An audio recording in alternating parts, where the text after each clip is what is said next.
All right. Good evening, everybody. Welcome to the first bourbon stream of the week. We have three of them this week: Monday, Tuesday, and Wednesday. Right, Whiskey? Yeah, Whiskey's right here. He's not. I'm not drinking him, but his name is Whiskey. Hope everyone's doing well. Hope everyone had a great weekend. Hope everyone is just ready to just knock them dead today. I know I certainly am. This evening we're going to have a bourbon stream, and I did get a special bottle for the bourbon streams this week. It's a Four Roses small batch bourbon. Now, I've taken this to Four Roses quite a bit. As far as the readily available quote-unquote cheap bourbons go, it's probably their standard label is pretty damn good. So I do recommend it if you're getting into it. But if you don't know the difference between the different types of bourbon, I'll go over it for you. Or different types of whiskey, actually. All bourbon is whiskey, but not all whiskey is bourbon. Bourbon has to be made in the United States, and it's got to be like 51% corn or something like that, and it's got to be saved or aged 4 years in oak barrels or something like that. But the difference between the bourbons is most of the blended bourbons you see are called blended bourbons, and what they're looking for there is a uniformity. And what I mean by uniformity is that they really want every bottle to taste the same. So if you get, it's like McDonald's, right? If you are in New York right now and you get a Big Mac, they want you to be able to fly across the country to Los Angeles and go to a McDonald's there and get a Big Mac, and it tastes exactly the same. Well, the same thing is with blended bourbons, is they want every bottle to taste the same. Then you get the small batch, which this which is where they blend a bunch of, it's not a bunch, they blend a small amount of barrels to try and make it,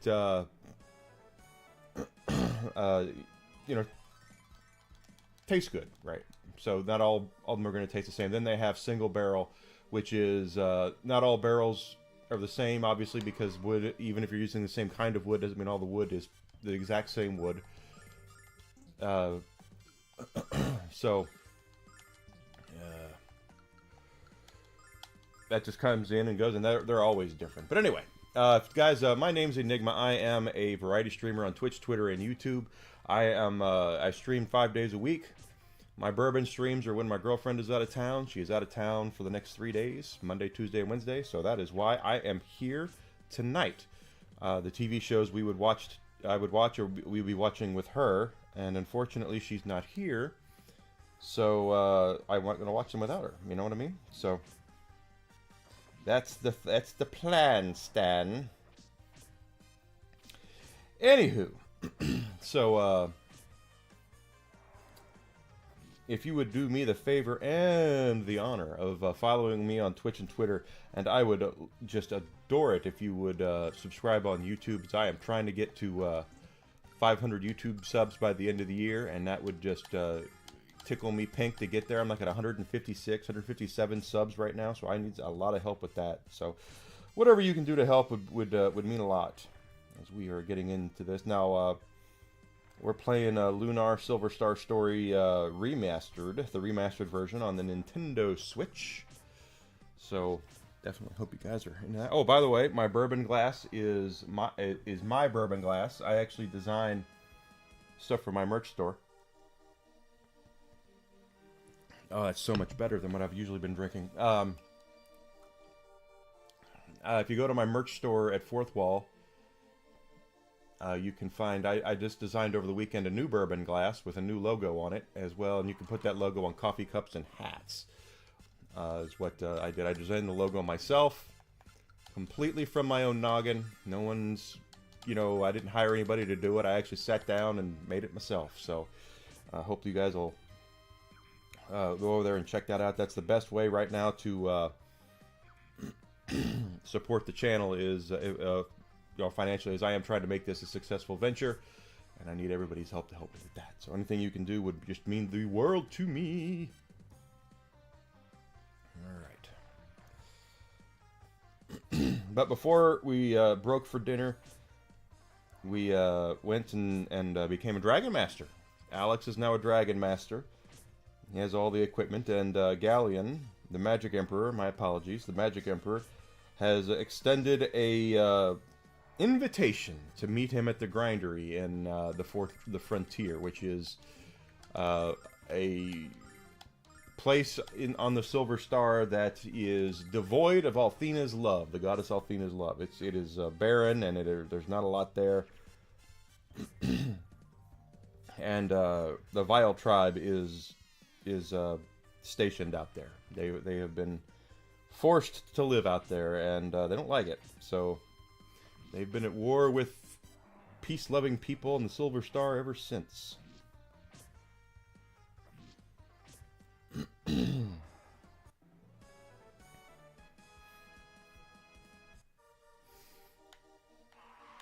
we are, of course, trying to level up as well, as I want to make sure we do not get into a situation where we are under-leveled. So far, we've done pretty well at keeping the levels up high and the character abilities high. We've had a couple of times where we got wiped out, but not badly. And of course, once we are done with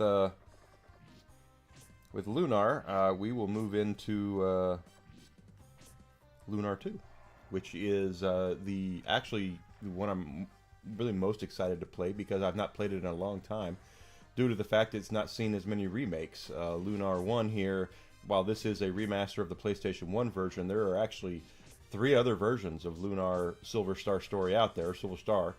This is the original one on the Sega CD. The Silver Star, I don't remember, it's Symphony or Harmony. There's one on the Game Boy Advanced, and there's one on the PSP, and they're both dramatically different graphically than this is. In fact, they look better than this. Why they didn't use one of those, I don't know. But that is what this is. That's what this is, the first game. But the second game has only been released twice, and the last time it was released was back in like 1999 or 2000. Whenever they released Eternal Blue Complete on the PlayStation 1. It has not seen the light of day since, as far as remasters or remakes or anything. So I am definitely excited to play that game. I do love it. I love the Lunar series as a whole.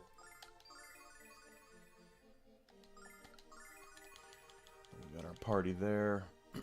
This is an old school JRPG, so it's got a lot of the JRPG tropes, turn-based battles and things like that. But the random battles have been taken down some, obviously, from the... you can see the monsters on the overworld, which in the original game you couldn't do.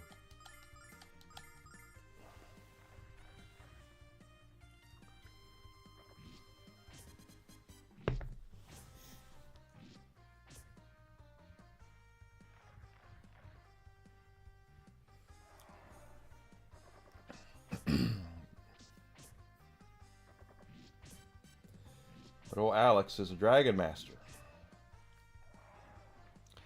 It's his lifelong dream. But we also found out that his squeeze, Luna, is apparently been hypnotized by the Magic Emperor. And she's not quite herself. She was herself once Alex played his ocarina for her, but he dang sure wasn't, or she dang sure wasn't before that. She was evil. Evil, evil.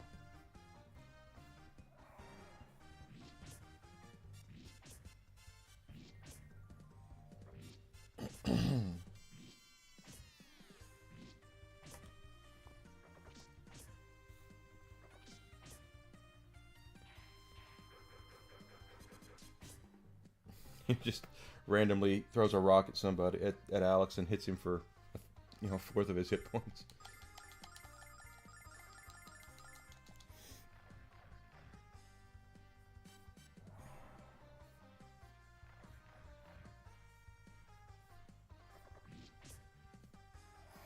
There we go. And I know we can warp to the next area. Doesn't mean I want to do it. I really want to take a little bit of advantage here. Once we get to the frontier, I know I keep saying this about this game, but the difficulty goes way up again. And at least it did in the original release, and it seems to be, or the original Silver Star Story Complete, and it seems to be, this is, from what I am gathering very much along the same lines as that game. So if that's the case, that's the case. We have to make sure we are prepared.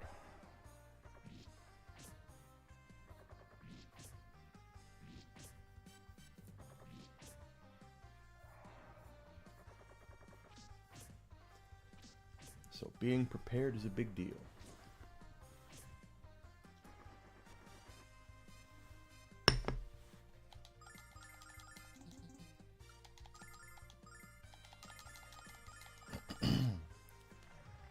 When we get to the next town, I'm definitely going to sell off some of the extra stuff that I have that I don't need anymore.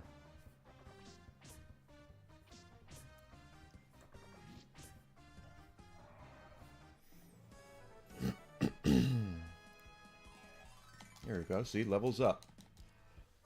Getting everyone levels up. What level is...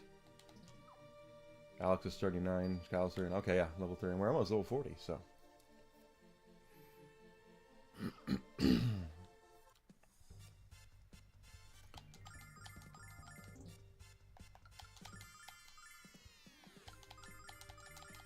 Yep.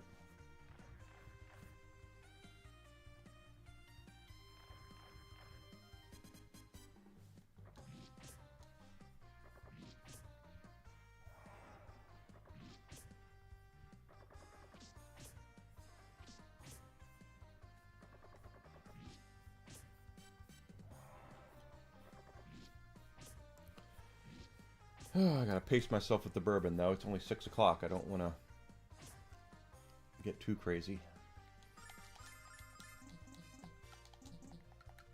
Ooh, come on.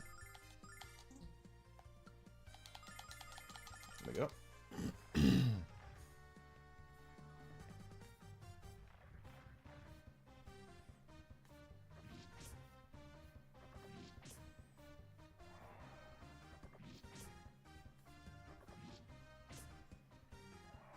Yeah.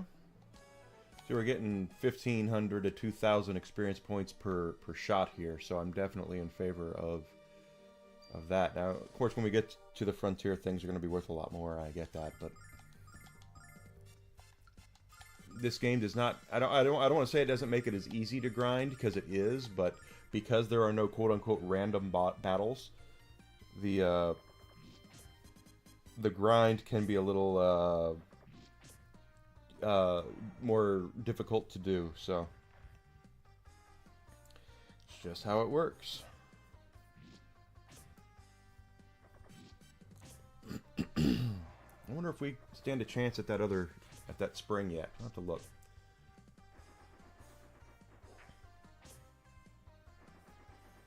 Probably not.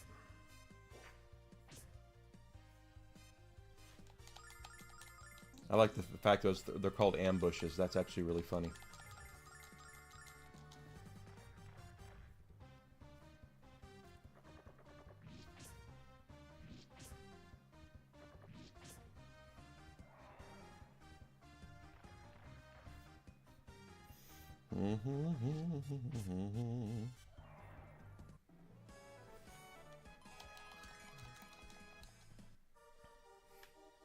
She levels up, are flowing our way.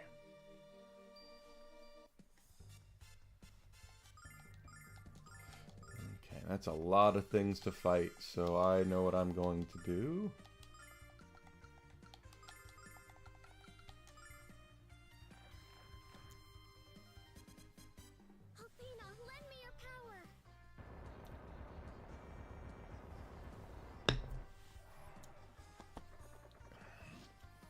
And something that's not done as much in this game as has been done in that's done in Lunar 2 is world building.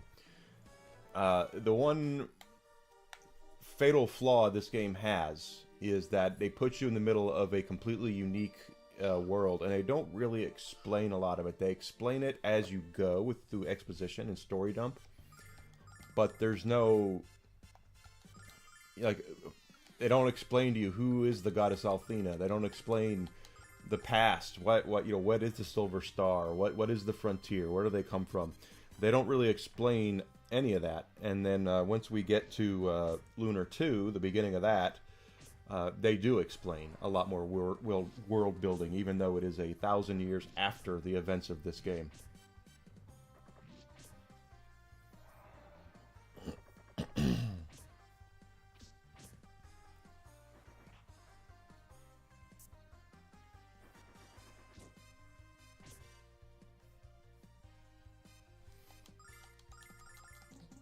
Come on.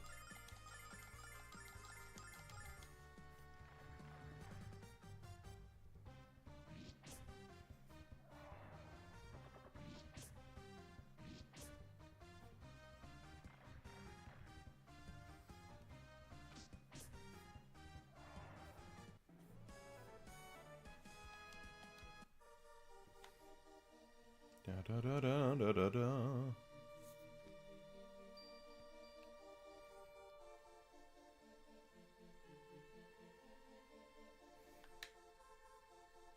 More.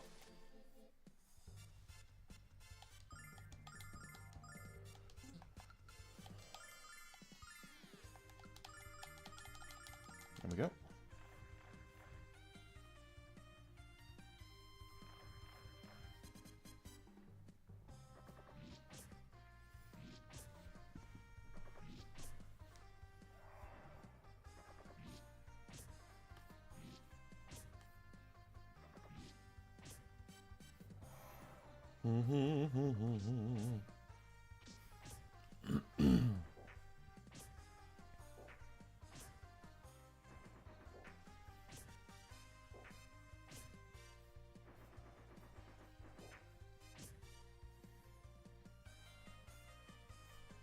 That is what we're doing. I don't know if we're going to beat this game tonight or not. I know we're entering the crescendo a little bit. I do know that our friend here that there's a couple more story elements that are going to happen.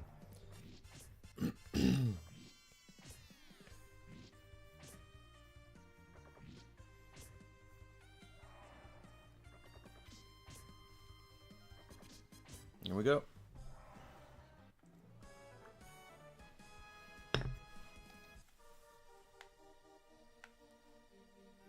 Oh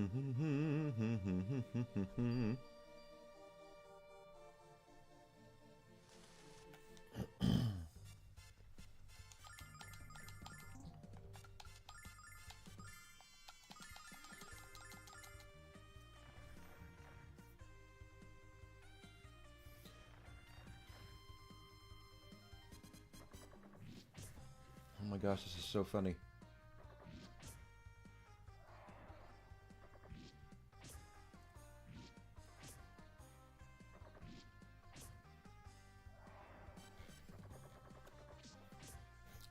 This all day it was so cold in this house, and now that I've turned the furnace on, now it's a little too hot.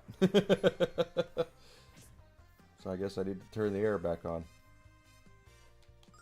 I know it's supposed to get back up in the 70s and 80s this week here in the Chicagoland area, so we're just at a point in time of our seasons where it becomes rather insane, the way that the weather changes from hour to hour.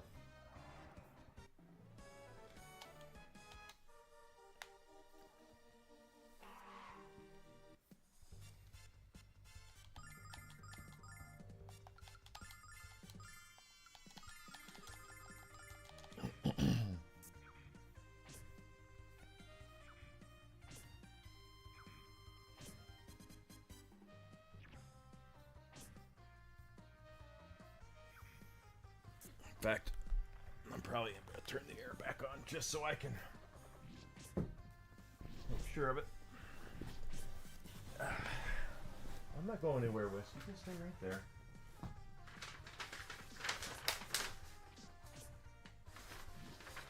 $68 here, so I don't know. It doesn't feel like it's 68. Pardon me.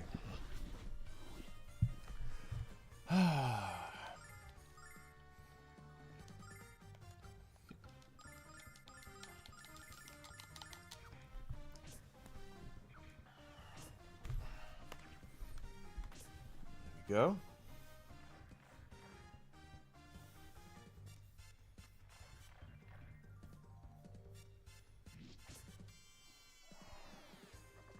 Mia and Kyle both need some healing, so we'll get that done.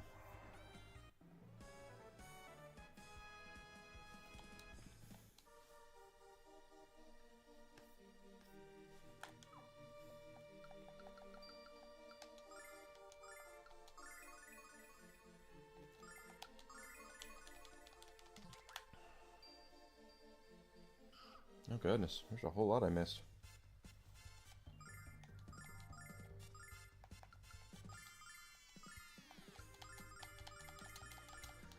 Whew.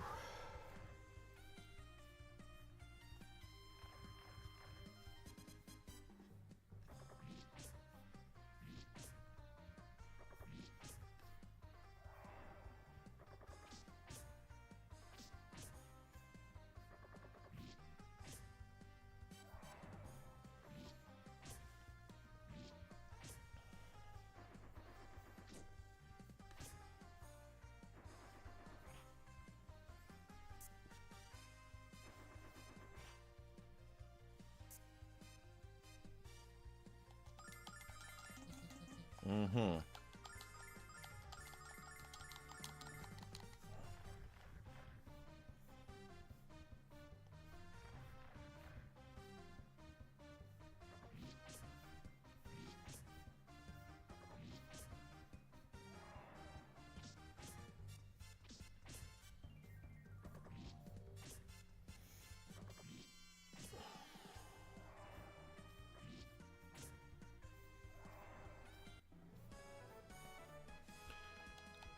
Exactly, 2,000 XP.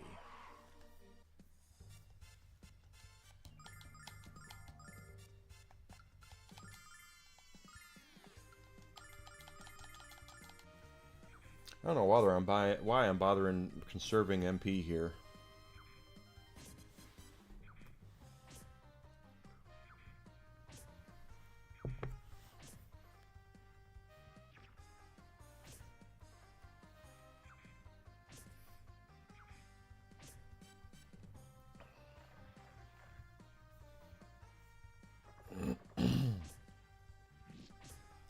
Of course, I did play the very first one. I still own the first two Lunars on the Sega CD from back in the early 90s on my Sega CD, which I still have as well. I remember being really captivated by the magazine ads for this game. The original Lunar, the Silver Star. The original the original publisher and localizer of these games was Working Designs, and this was back during the time of magazine ads were in vogue, right? I mean, nothing wrong with having magazine ads. And unfortunately, I didn't have a Sega CD at the time, but I remember the ads going, "Wow, I really want to play that," because of the anime style characters. They had the cutscenes and all that. It just looked very, very interesting. So when my neighbors sold me their Sega Genesis / Sega CD, my happy ass found it up at Toys R Us for $20. And if I'd have known what I know now, I'd have bought every copy they had. But I didn't. So I didn't buy everything that they had. Had to buy my own. I bought one of them, which I still have. It's right over there. It's in my Sega CD collection down in the cellar. One of these days, I'm gonna have a full game room set up to where I can have all my stuff displayed, and it'll be awesome. But right now, I'm happy with what I have. I'm more than happy with what I have. And I am exceedingly fortunate to be in the position that I am, where I can bring you guys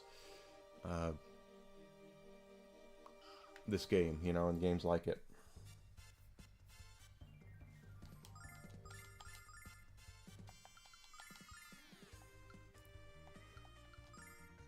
It's 30 though. Not for these.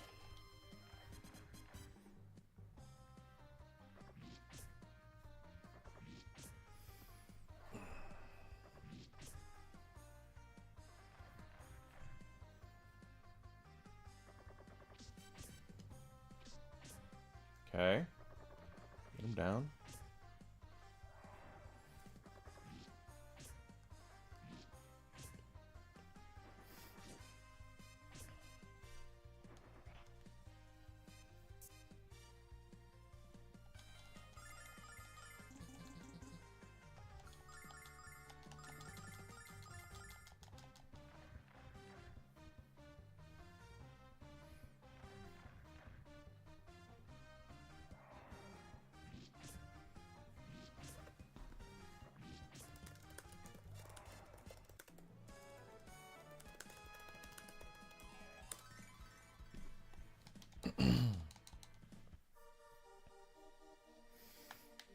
Okay.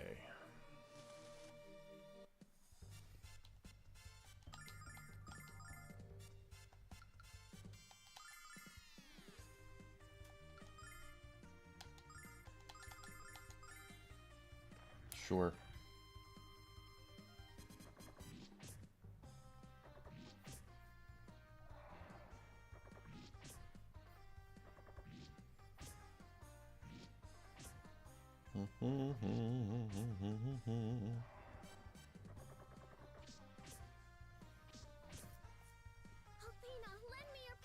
Ash wasted that probably. Oh well.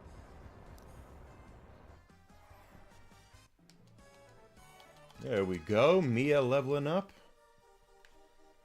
Exactly what I wanted.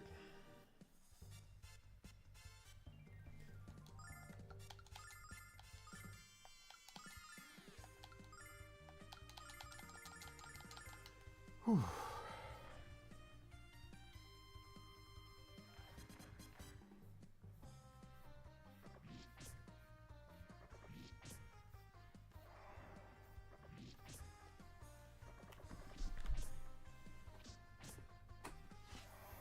I know. Turned my light off for a second. It's okay.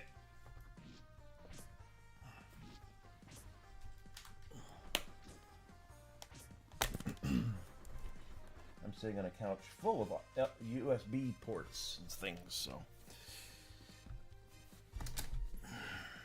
no problem. There. Oh, come on now. Goober head.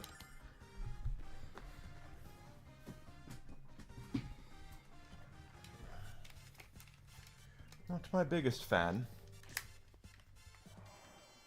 but this fan is very effective, so I don't know everybody else. Sometimes I have these little bouts where I just need some air, and that's what makes a fan like this really nice. Okay, here I'm definitely going to use Mia's Big Boom.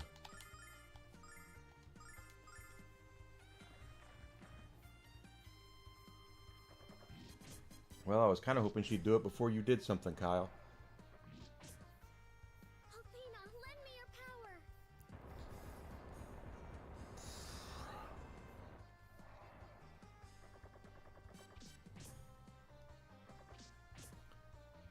Nice. Now, Alex, your turn.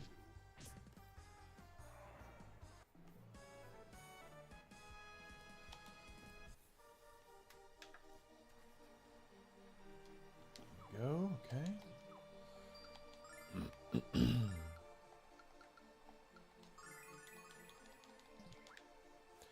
We need to make sure we are getting our levels up there and keeping them high, so we'll be more than prepared. Because this game does not hold your hand. This is not Final Fantasy, guys. For those who are who cut their teeth on Final Fantasy. Final Fantasy, you can grind to a point where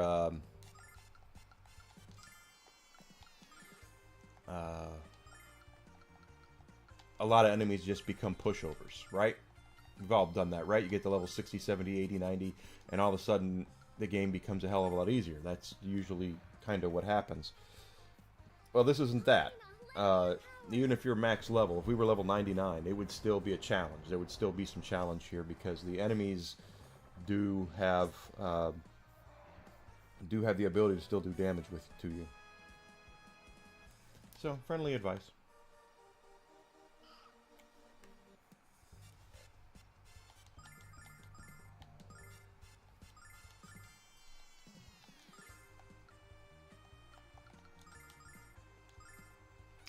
I see what's going on.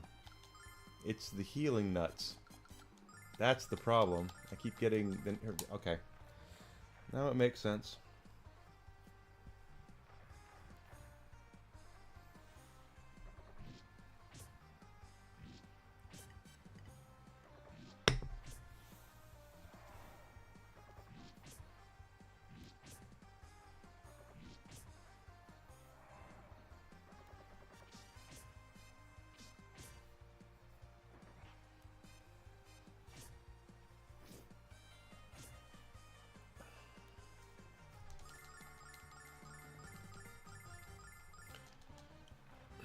With Kyle being paralyzed, I don't know if we're going to be able to finish this round off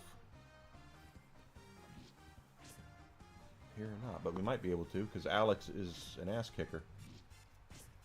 No. Nope, one's going to be left.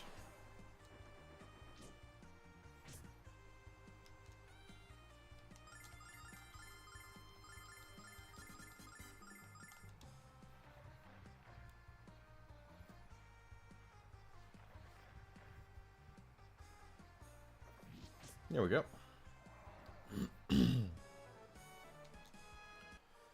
2,000 XP.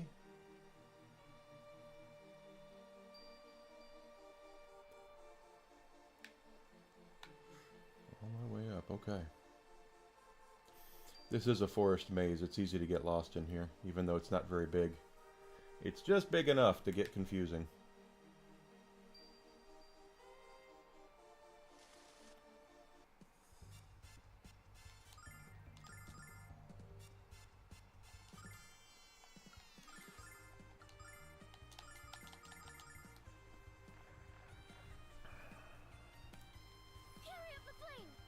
Alright,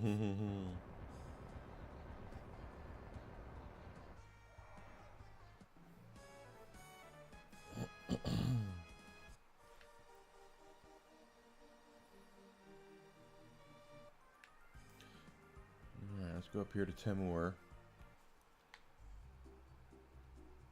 Stop it. And now let's sell off all the crap we don't really need, okay?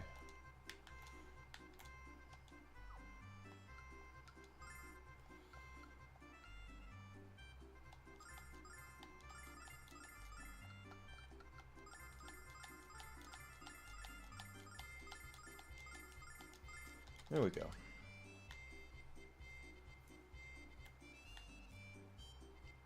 And before we go any further, let's go ahead and save.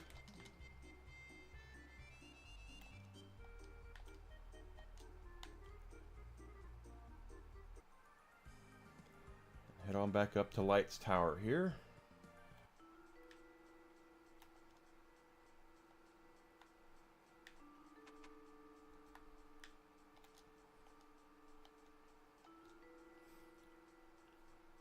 Planet, star, sun, moon, just like before.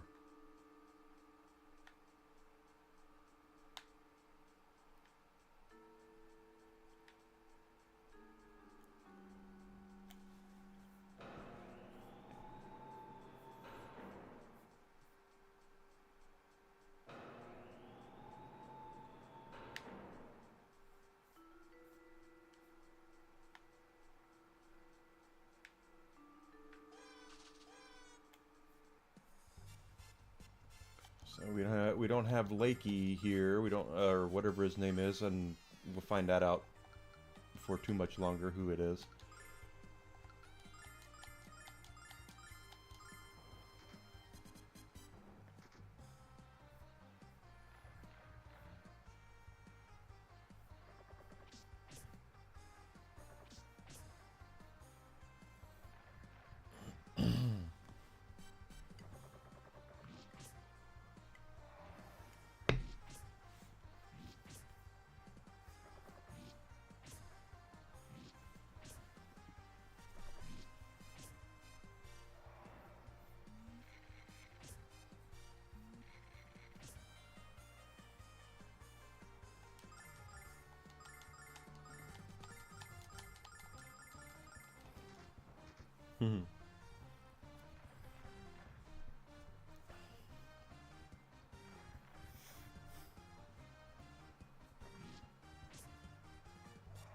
Cool.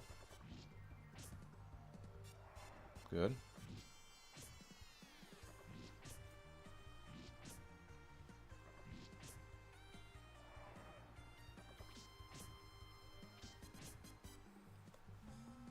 Laser.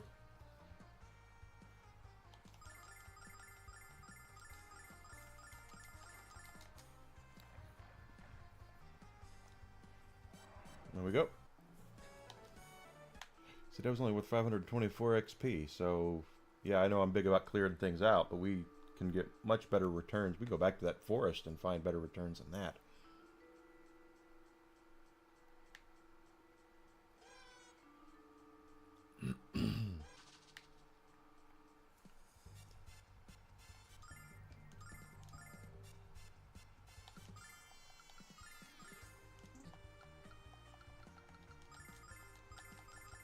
Check this out.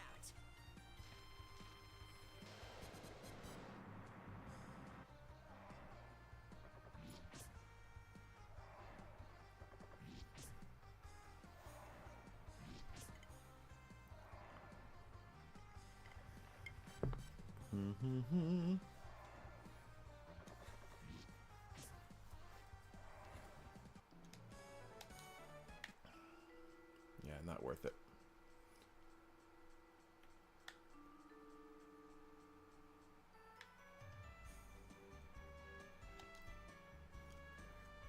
You've returned and you brought more people with you? Just stay out of my way. The damned airship isn't done yet. But it'll be finished by the morning. So I'll be upstairs making final adjustments, so stay here and don't touch anything. And the same goes for your pack of sweet-smelling friends as well. Nyah!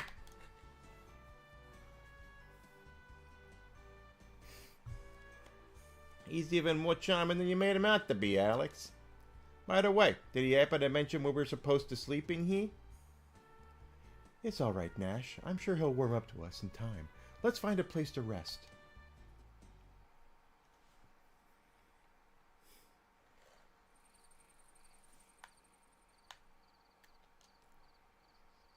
Tomorrow's the day, Jess. Tomorrow's the day we take on the baddest guy in the history of the world. So you think we're just going to scrape out a victory, or will we completely embarrass him? I think you're as overconfident as always, you big fool. Stop it, you're getting me all excited.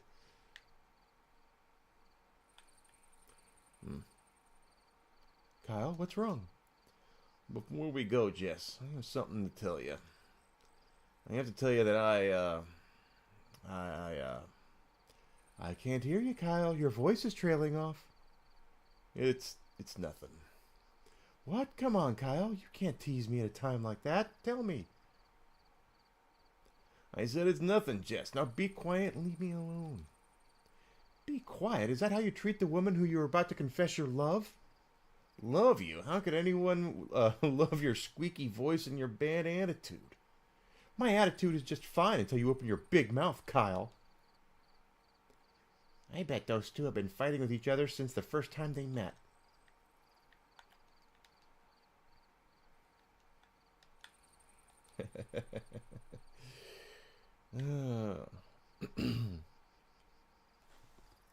Tomorrow we see the frontier. Aren't you scared, Mia? I know things you don't know, Mia. I know the fact that Galleon is immensely strong. Much stronger than you, Alex, or anyone else believes. Oh, Nash. If we choose to fight him, Mia, we're all gonna die.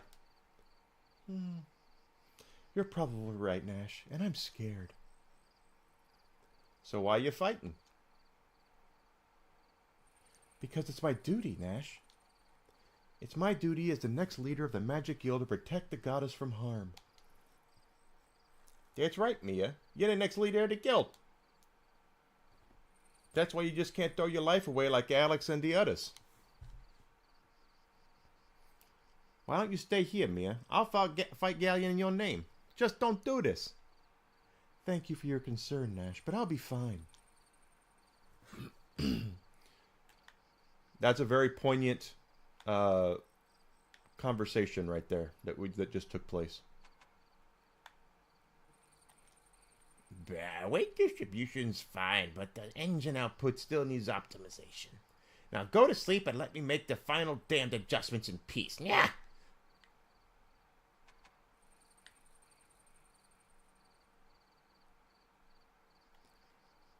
Oh, that's right. We don't want to get away.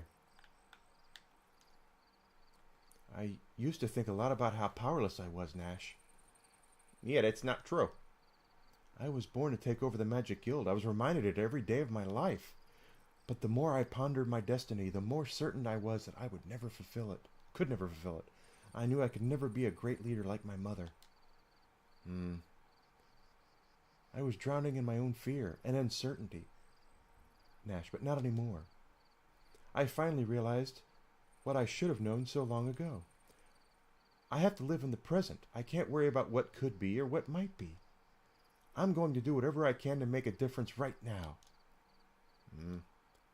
And when the time comes for me to take over the Magic Guild, I know I'll be ready. You've always been so strong, Mia, but Alex, it's getting late. Why don't we go to sleep? That way we'll see Luna even sooner. That's a good idea.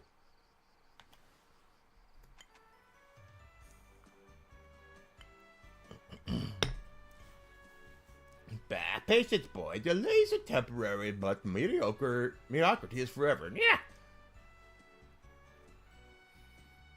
Ruh-roh, something's about to happen.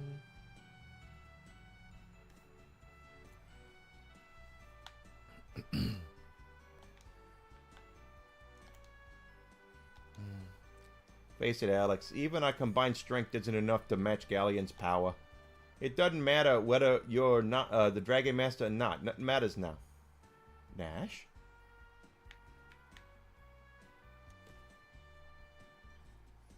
My work is done.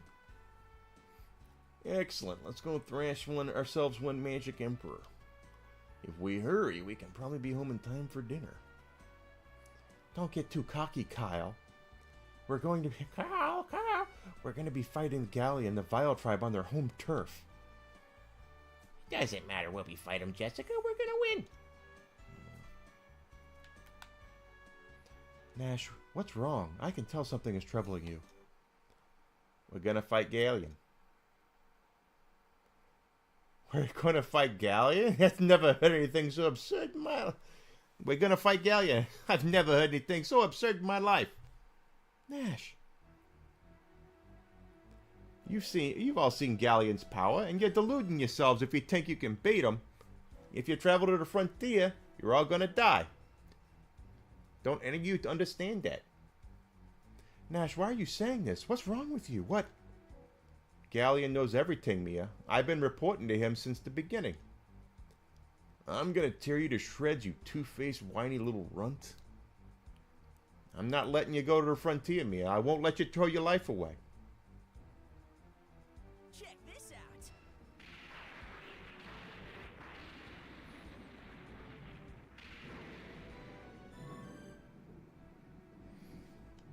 Ah, well done, Nash. Very well done. I only have one question. Which one of you wants to bleed first? I'll never forgive you for this, Nash. Never! You only have yourselves to blame. You're prisoners of your foolish ambition. This is starting to feel like the point where the hero's adventure goes south. This can't be happening. I'm sorry, Mia. Touching but unnecessary, Nash.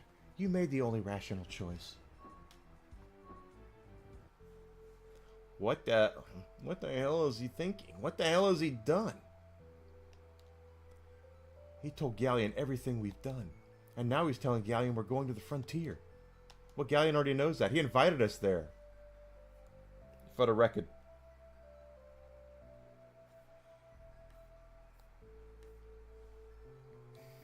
That damn bastard destroyed my engine. I assure you, it won't be easy to repair. That engine was a masterpiece. So what are you saying? We can't go to the frontier? Not unless you happen to know more about engine repair than I do. Of course we don't. Who says we have to repair it at all? What do you mean, Kyle? Why fix it when we can replace it? Of course, we can use the engine from Shira's balloon. Shira? No, no. I assure you anything made by him is entirely unsuitable. Sorry, old man, but we don't have time to wait for you to make repairs. Let's go back to Reza and look for the balloon.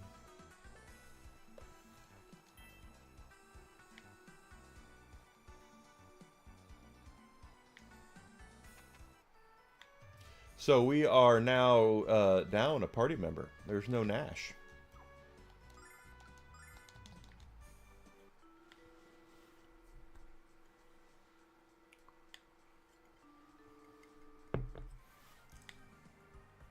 He has been reporting back to Galleon with everything that we've done. I mean, it makes sense because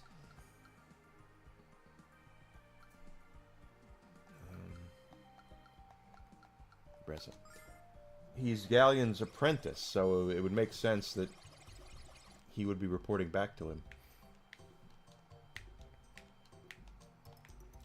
Okay. You just gonna be hard to get along with, or what? There we go. Come on, let me in.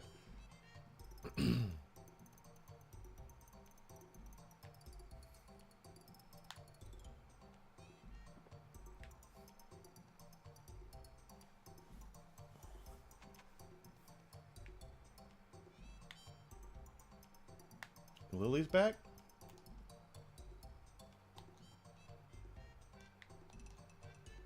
Okay, so I guess the singers all came back once they found out what they were looking for out of Luna.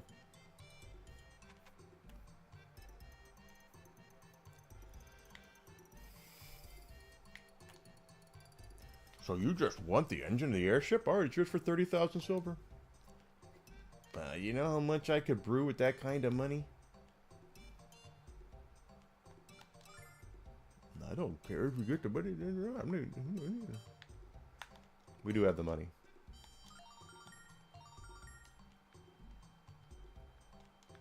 I don't think they have anything new for us. No, they don't. Okay.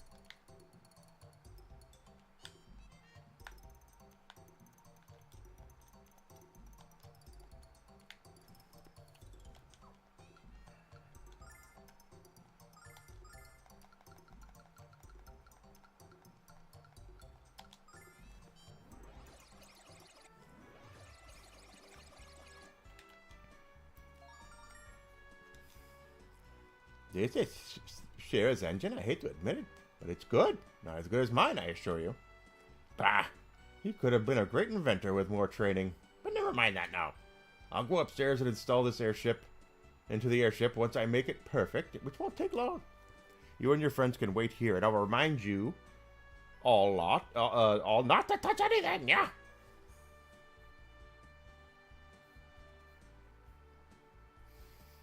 This is great, Alex. We're finally gonna make it to the frontier.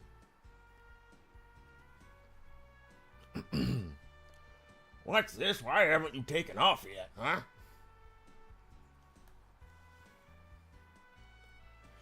Because Nash destroyed the engine of the airship, and he's been working for Galleon all along. And all saying it with a big smile on his face. That's terrible. What about the airship itself? It's fine. Might is upstairs installing the engine from our first balloon. Well then, there's nothing to worry about. North, left, word. Words are hard. Well then, there's nothing left to do for us but wait.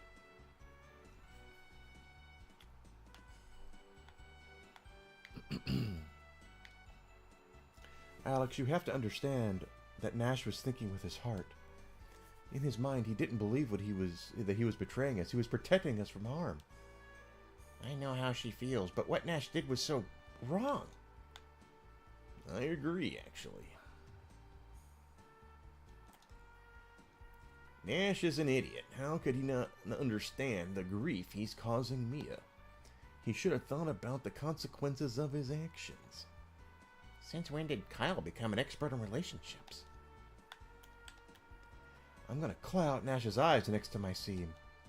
It's not just what he's done to us, but what it's done to Mia. When she's angry, Jessica's more like a cat than I am. The frontier is cursed land, and I don't know what's out there, Alex. No one does. Are you certain you're ready to venture there? Of course. I knew you wouldn't let me down, Alex. In fact, there are times when I wish I was as brave as you. It looks like Might has an announcement to make. The airship is complete. Come upstairs and have a look at aerodynamic perfection.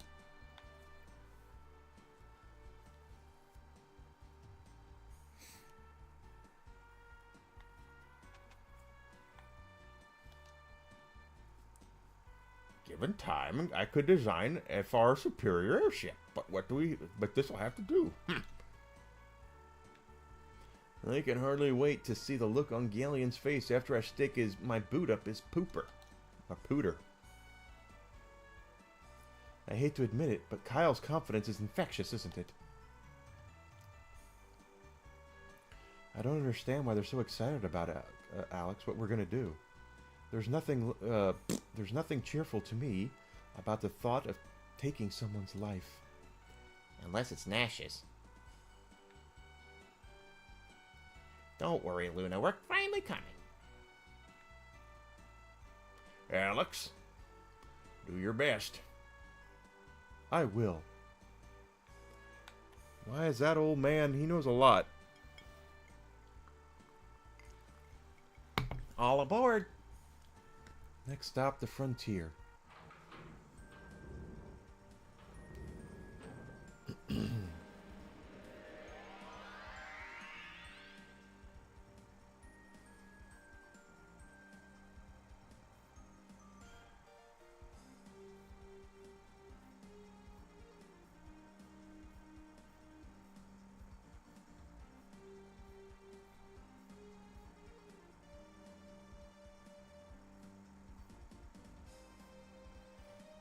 Quite an amazing resemblance.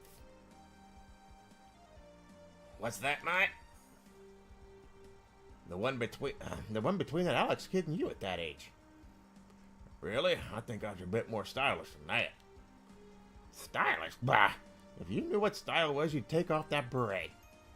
And burn the damn rag. Yeah! I gotta go. Quaker Oats. I'm sorry, Alex. I'm sorry you must undo what I have done. Good luck and Godspeed, friend. Well, that's almost him admitting who he really is.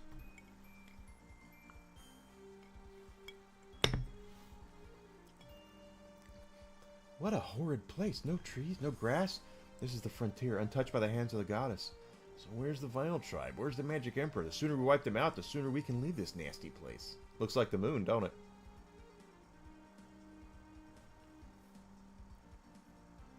What's that?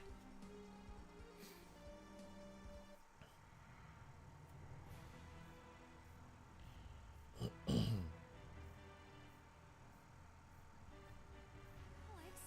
look at the size of that fortress. Is Luna really in there? She is. I can feel it.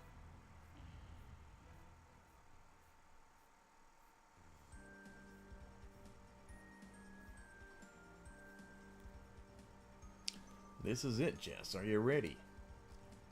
Not to steal one of your lines, Kyle, but I was born ready. Hang on, everyone. What was that? We just bounced off of thin air? Come on, Jess. We have to try to get through. Try it again. There's some kind of force field around it. I'll try again, but there's no guarantee we're getting through.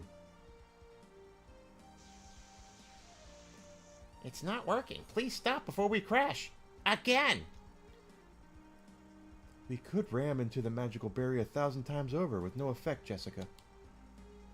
So would anyone like to suggest what we should try next? It's not made of green cheese, that's right. Damn, Wallace lied. Wallace and Gromit lied to you. Look down. Look, there's a town over there. Let's land and see if we can find another way in.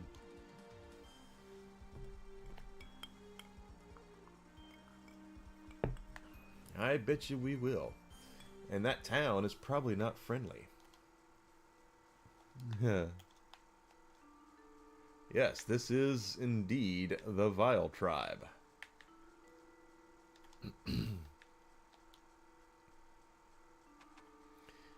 And all of the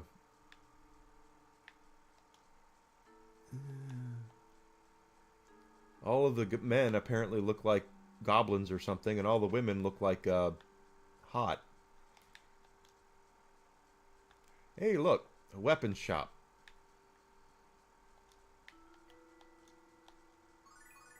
Oh, heal. I thought it was a weapons shop, but I guess not. Is that not a... Oh, it's a syringe. It's not a sword.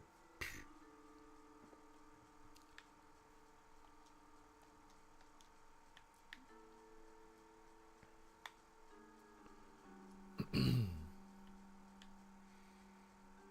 moon is not made of green cheese.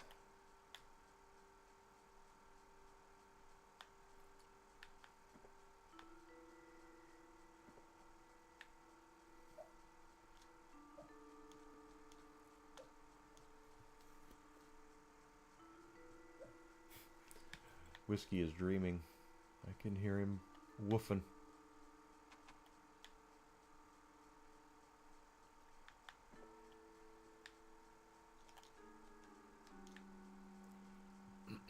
I guess there's no weapons or armor stores here. It's been a minute since I've been to this place, so...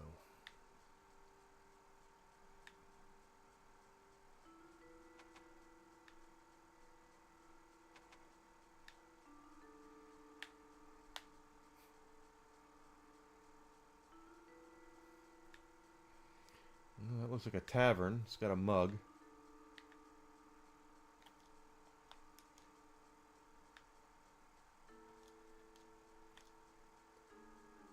Okay, nothing here. That's a mine. Okay, so this is going to be a dungeon, I bet.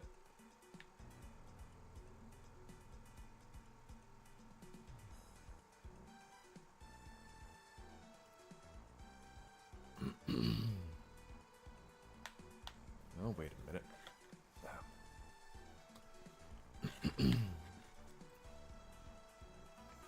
So basically, the matriarchy of the Vile Tribe enslaves the ugly males.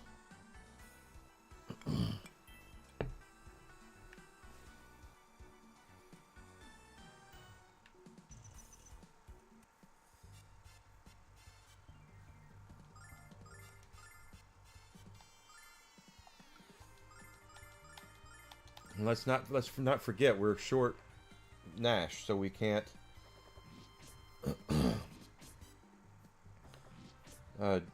count on him right now.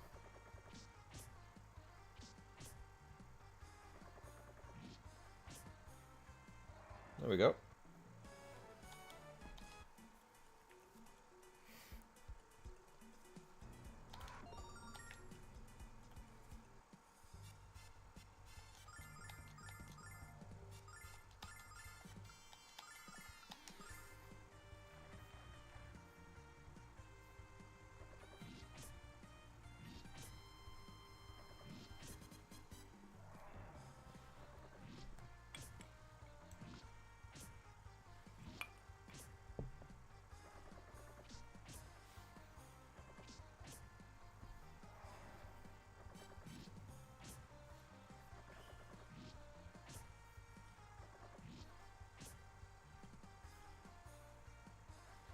Okay, here we go. Pardon me.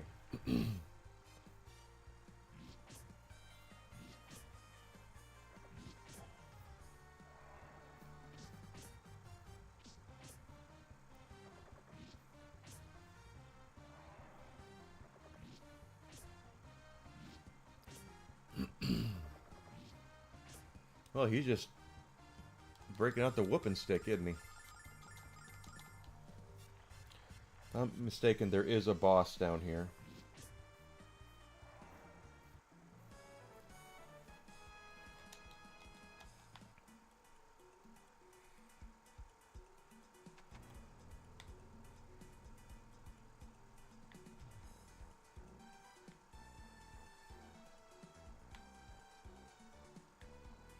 Didn't I just come out? Didn't I just go in there? No, this is different.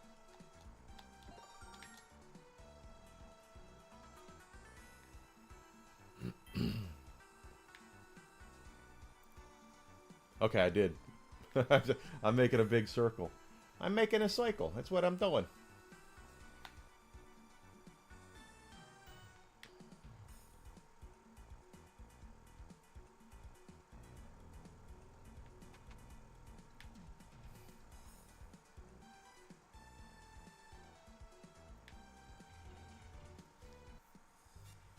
To take.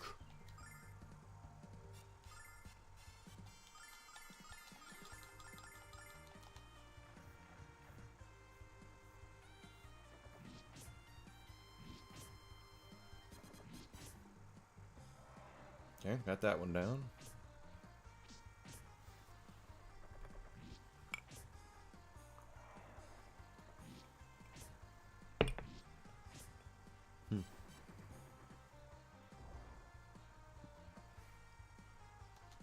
Well, I'm glad he hit Alex instead of hitting anybody else, because he can heal that back with that healing ring he's got on.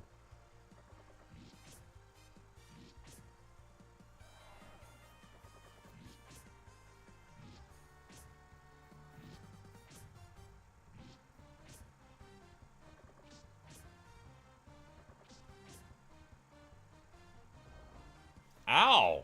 Wow, that... Okay.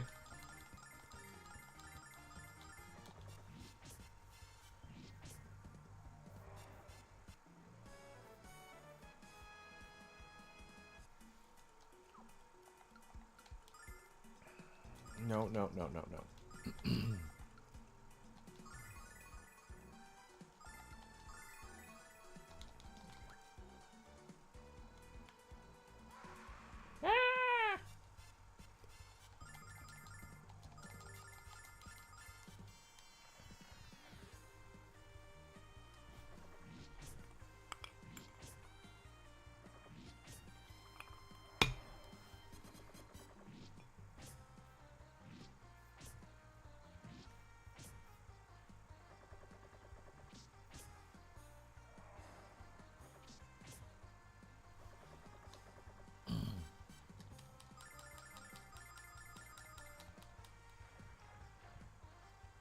Down it's going. There we go.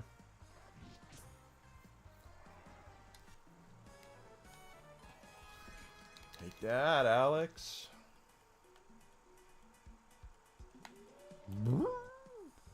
Oh, these guys.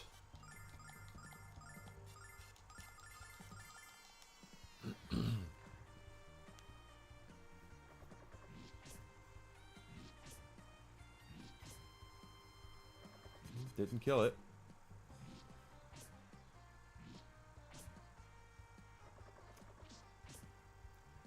Way to go, Jess.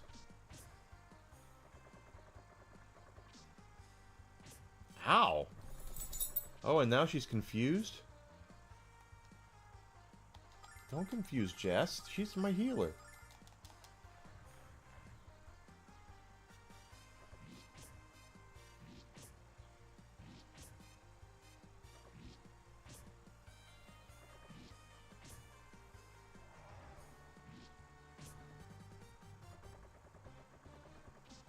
Well, at least she's running over there and not hurting anybody. Now she's not going to be confused anymore, right? Nope, she's still confused.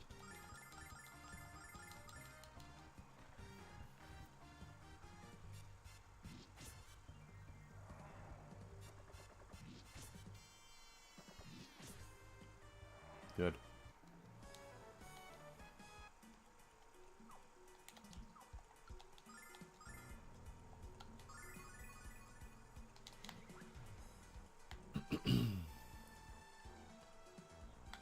That's where we came from. This is, let's see what's down here, I guess.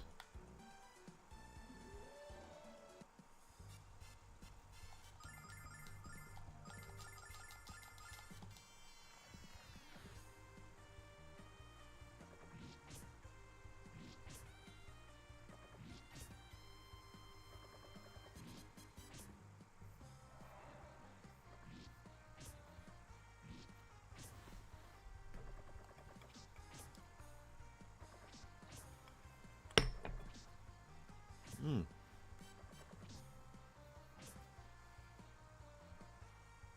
My gosh. I mean, they're bloodthirsty. They hit hard.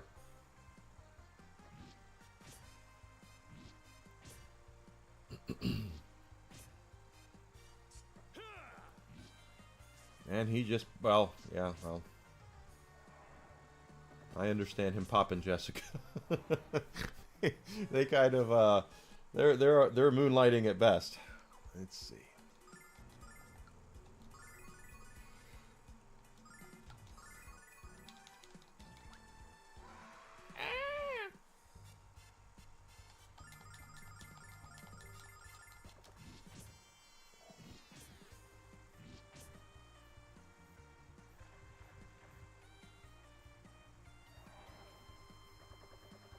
So as we get closer to the end here, we're going to find out a lot of things about why things happened the way that they did.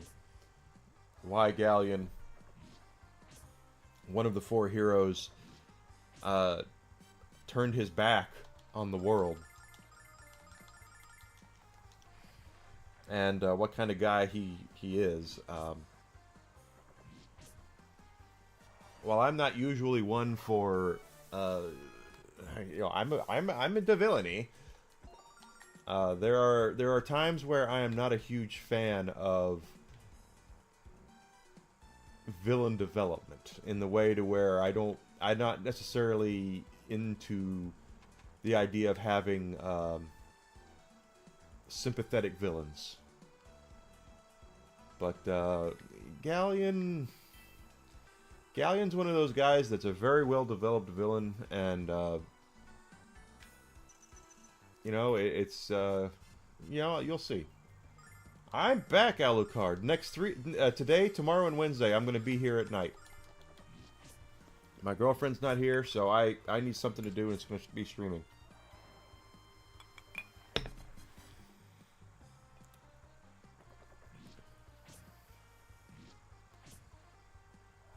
There we go. I don't mind fighting those scorpions. They go down pretty quick. There's nothing in here, though. Nothing in here.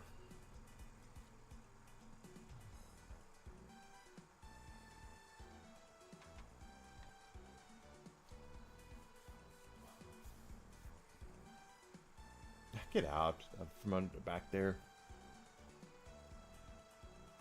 And what, we're about a month away now, or ish, from a month and 3 days from the Switch 2 launch. That's kind of cool. I actually like the idea of them. The one thing I will say that I like that Nintendo did was they actually have a release date that A, is not going to conflict with the holidays, and B, that they're bringing it out soon. It's not like, hey guys, stay tuned for another year and we'll see about getting out the new console. No, they're like, yeah, you have 2 months. That's right.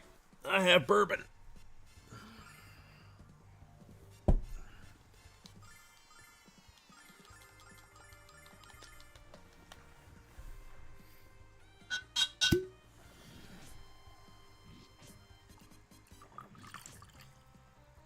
Speaking of which, Joe Boo needs a refill.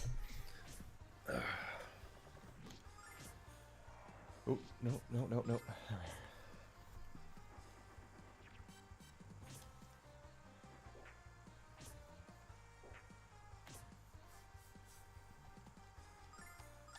I'm glad it's not a holiday launch window. The Switch 1 wasn't released during the holidays.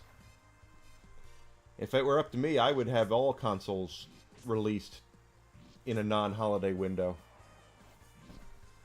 You get your diehards out of the way, your early adopters, they all get it. Shitheads who want to scalp it can do their best. Protection ring.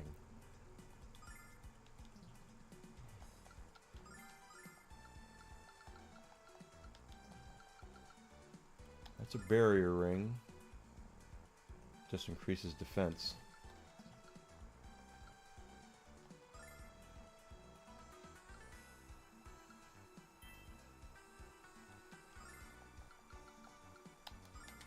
That'll be good. You get your early adopters out of the way. They won't disrupt the apple cart when the holidays do come. and your folks that are going to, yeah, that's, I've worked those launches. Let me tell you something, they freaking suck, okay?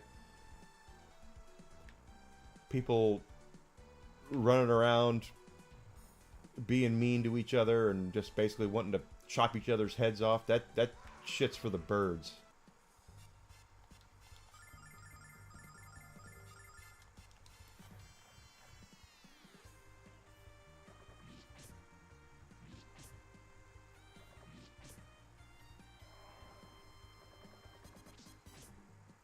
Well, chances are it'll still happen. I wouldn't be shocked if it still happened, but it won't happen as much because the early adopters like me are gonna have it. I'm not gonna go hunting for Nintendo Switches during the holidays unless someone from my family asks me to help them find one.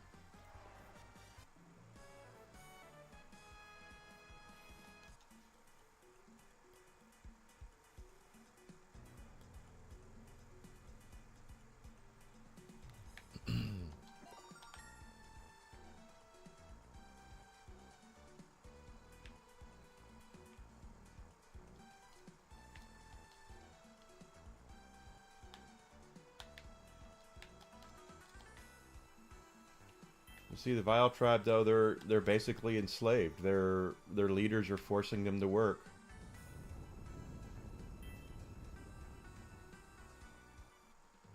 Ah, please help me! That cry came from the room we just walked through. And so did that awful sound. One of the mine tunnels must have collapsed. Hurry, we have to go back and try to help. We can't go back there, Jess. Are you forgetting that we're sneaking around this place? If the guards see a bunch of humans running around, the gig is up. So what do you suggest we do? Leave the poor slave miners to die? Real compassionate, Mr. Nice Guy. Comments like that make me ashamed to know you. Look, Jess, I want to help too. But the reality is if we're gonna get caught, we're just as dead as they are.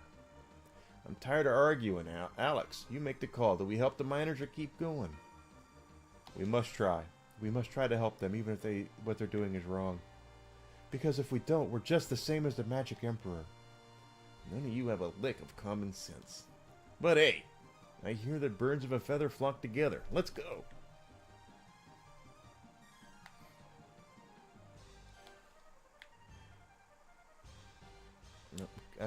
What do we do?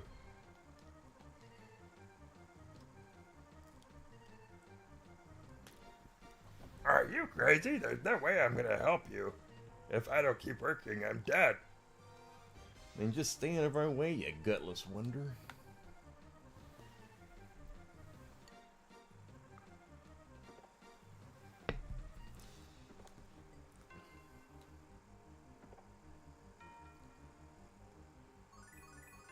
Oh, we got healed.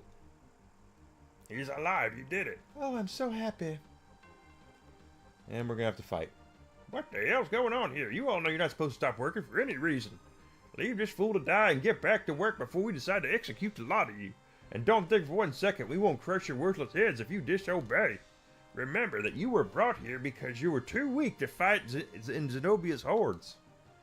If you don't fight by serve her by working the mines, you're not fit to live anyway. Wait, who are you? You're humans, all of you! You're correct, sir, but how can you guess which one of you I'm gonna kill first? Yeah, holiday retail is the drizzling shits to begin with. Imagine if you have the newest piece of video game hardware that was released in the month of November, where you have your early adopters who were, they're your loyal customers, they're there to get it. You don't have enough. And then you have every Tom, Dick, and Mary who's looking for it for their kids coming in and yelling at you. It is a horrible, horrible situation. So I know that the new Xbox and PlayStation 6 will probably come out during the holidays, and I can't stand it. But I'm glad Nintendo's doing it early.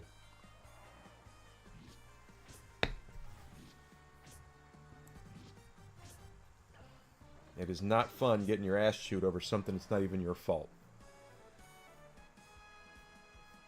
You know how many...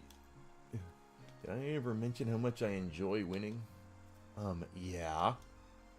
We've heard it before. Let's get out of here before we attract any more attention.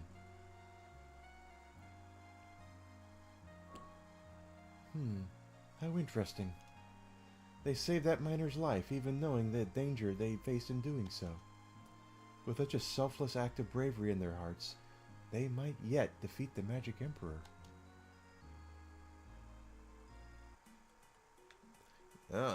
I always feel great after doing my good deed for the day. What are you talking about? You're the one who wanted to run away, you dumb bastard. But then again, you did help when needed.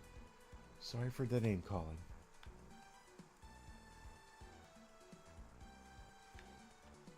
I cannot tell you how many times I got my ass chewed over Xbox 360, PlayStation 3, got Nintendo Wii. I'm still missing chunks out of my ass over that debacle.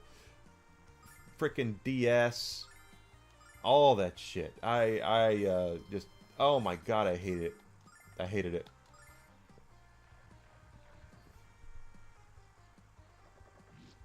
That's true. That you're 1000% right, Grizzly Entertainment.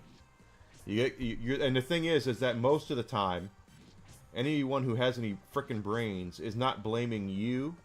They're just frustrated because they can't find what they want. And they're taking up their, pardon me, aggressions on someone they know they won't have to worry about. They wouldn't yell like that at their kid or their wife or whoever. But you're expendable, so who gives a shit? And I wish I could be more positive about it, but I can't. So if anyone from Sony or Microsoft or Nintendo is out there, let me tell you guys something. Stay the hell away from holiday releases. Best thing to do is get it out into stores early, so your early adopters, your diehard fans can get it. A year ago for 25 cents. That sounds about right. That sounds... Get back on your feet! Yeah.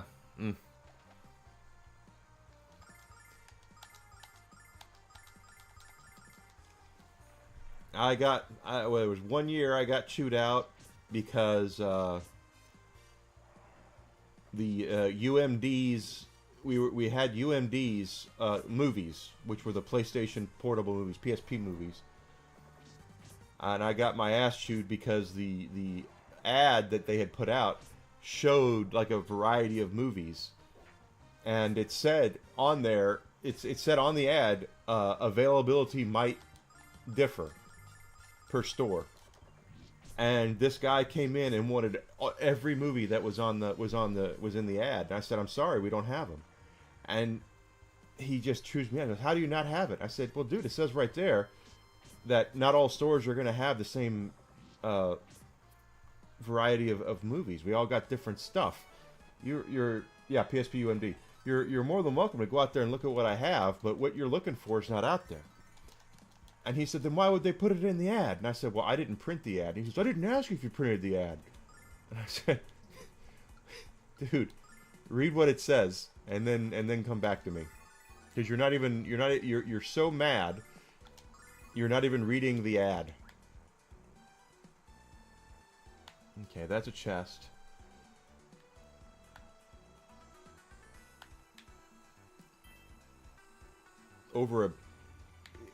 And I have a lot of UMD movies, but we didn't have them, and it was just stupid. So sorry, we don't have the frickin' Fantastic Four on UMD.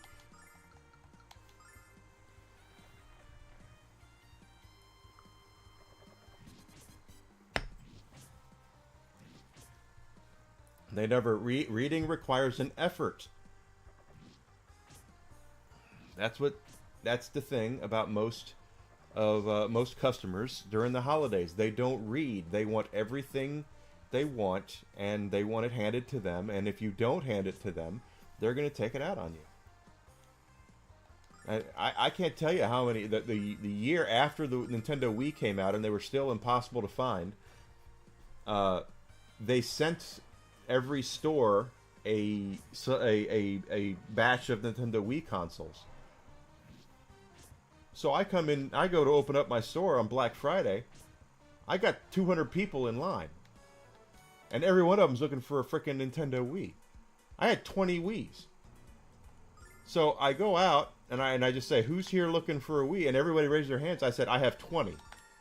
So if you guys want to stick around here and hope that, you know, someone's not getting one, that's cool. But I'm flat out telling you, the first 20 people in line are the ones that are gonna get them. So, and so most of them buggered off. I said, I'm telling you this so you can go get in line somewhere else, or you can go, you know, see if somebody else has it. I'm not trying to be a jackass. I didn't tell you guys to line up, but I'm just telling you this as a courtesy. Go check out, you know, go maybe get in line at another store, or go check out, you know, Best Buy or whatever. But I was trying to provide a service to these people. And damn if guy 21 didn't come in, didn't get a Wii, and lost his damn mind after I told him. After I told them all that I only had 20 Wiis. 20, whatever it was. The thing is that I didn't have enough to cover 200 people. I do know that. And of course, once again, people they want things handed to them. They don't want excuses. They don't want anyone telling them no. And I got my ass chewed. What can I say? Over, again, something that wasn't my fault. I had no control over it at all. Did I open that chest already? Yes, I did. Okay. I'm just like, what am I doing? So if you want to know one of the biggest reasons I hate the Nintendo Wii, that's one of them right there. Hell Armlet. That's sounds like something for Jessica. And it is. Good.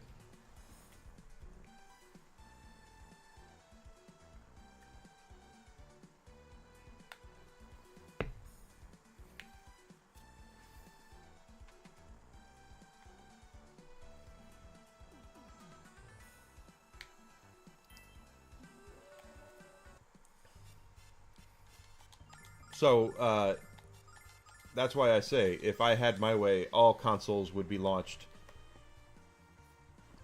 either the spring or the summer. Or even early fall. Like, I'm okay with it coming out in August. But, I don't want this... Hey, it's coming out November 15th. Oh, you just hate people. That's all there is to it.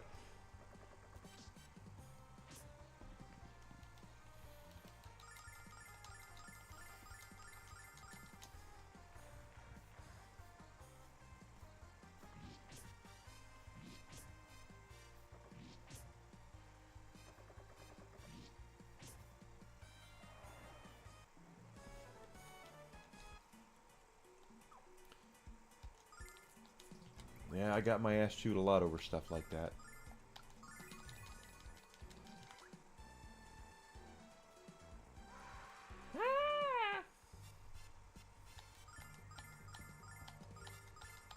UMD movies. Out of all the things to get my ass chewed about, frickin' UMD movies.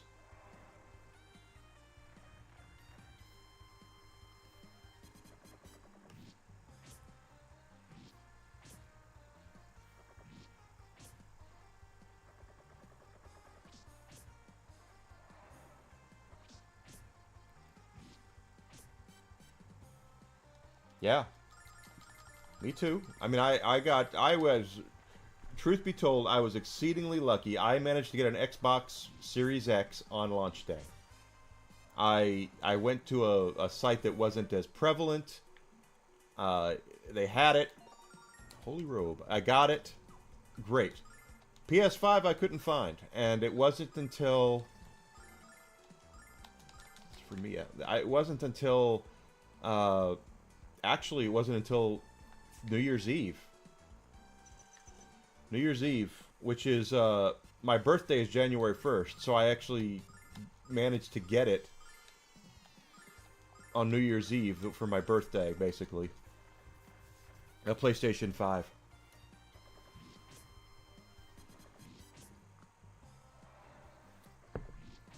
But the frickin' bots, that's what, that was the dark time, was that everyone had their websites where it was just easy and to get on them and make it as easy for people to purchase as humanly possible. Little did people realize that people had these bots that were going in and automatically buying them by the dozens. So people were, scalpers were getting these things delivered to them, you know, and then they were trying to put them on eBay for 3-4 times what they bought them for. Oh my God, was I pissed off about that.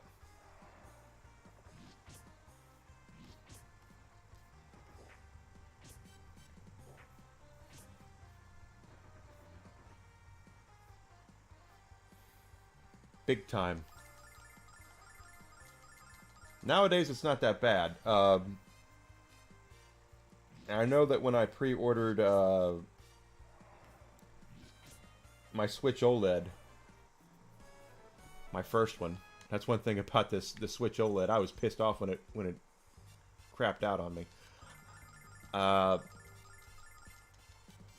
Best Buy, I did it from Best Buy, and they had this thing where you'd put it in your cart, and when you check out, it would actually say, "We're sending an email to your email address. There's a code in it, so bring us that code, and you can check out." I thought that's actually really brilliant. So definitely in favor of that.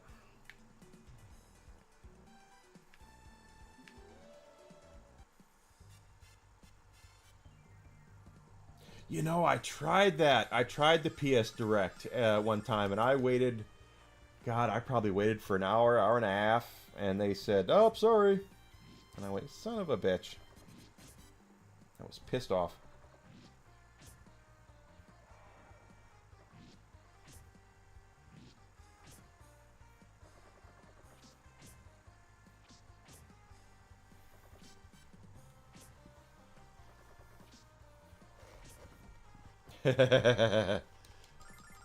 I bet.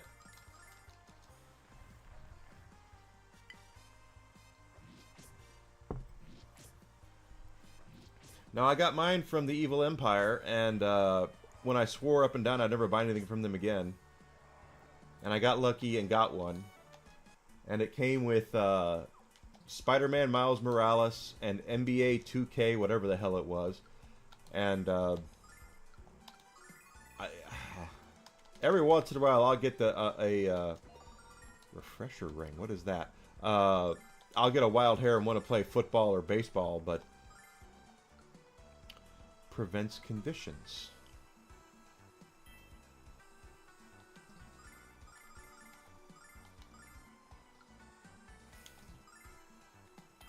I think it's important for her to have that, actually.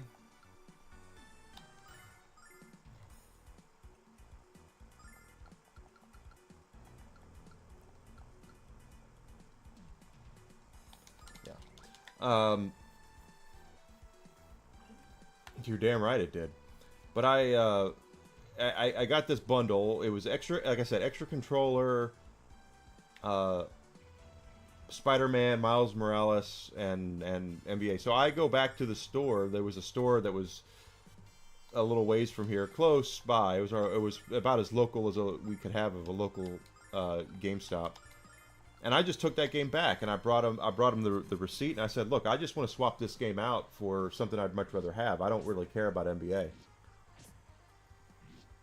And Buddy looked at me right in the face and said, "If you return the game, you have to return the whole package, the whole bundle, so we can sell the bundle to somebody else." I said, "You're kidding me." He goes, "No, that's what I was told." I said, "Dude, your anchor store's a Walmart. I can go into that Walmart right now. And I know this from experience, because I used to work at Walmart. They won't question a damn thing, and they'll just say, I told them I didn't want it, store credit or nothing. I said, just give me, all I gotta do is tell them I want another game, and they'll do it. And you're telling me that you're not gonna let me do it?" And he said, "Yep."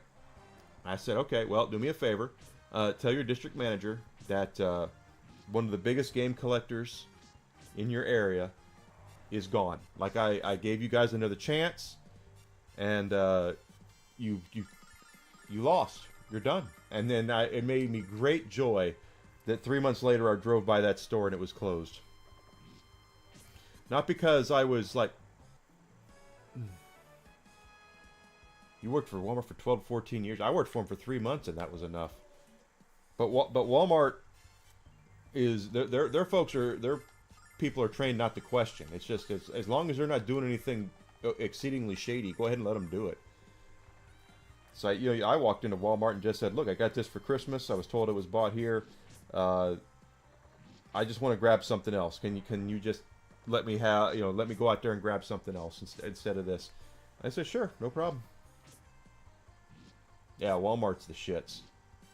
Walmart treats their people like they're instantly replaceable. And they are. Sadly.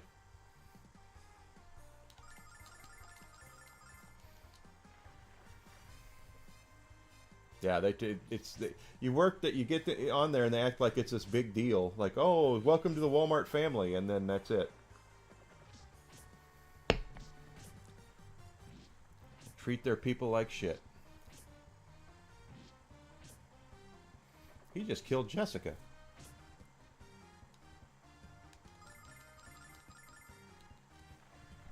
And the problem with GameStop is that's exactly how they treat their employees as well, like they're instantly replaceable. The problem is that GameStop is a specialty retailer and they recruit their employees directly from their customer base. So the people who they hire are customers who really love gaming, right? So when I bet you they do. I've heard again. Pardon me. I've heard Amazon it just depends on where you are. Sometimes they treat you well, depending on where you are. Other times they don't. Just from what I've heard, I've never worked for them. But Walmart was a drizzling shits. GameStop was a drizzling shits. GameStop was great when I first got there. And then when they merged with Electronics Boutique, when they bought Electronics Boutique is when everything went to the shitter. Everything went downhill. Every choice that they made after the merge with Electronics Boutique was the wrong choice. Like if they would have done the exact opposite, they would have been more prosperous for doing it.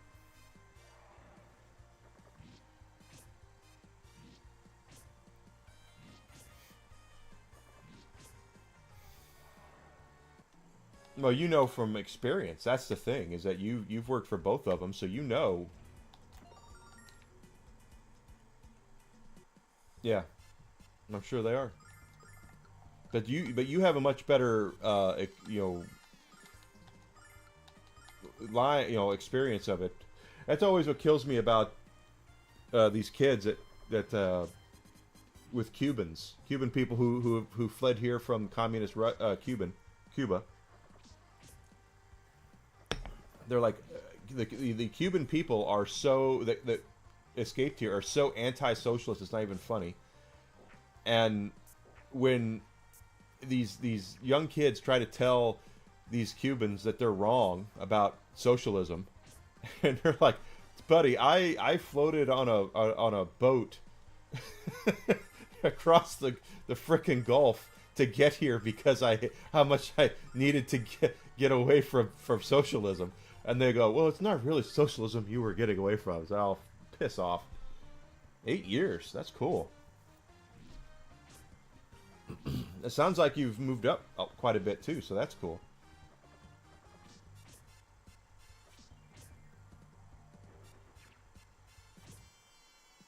That's another thing, true. Yes.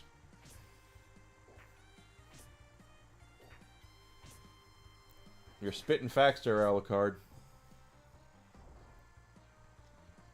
Ooh, Kyle just ate it.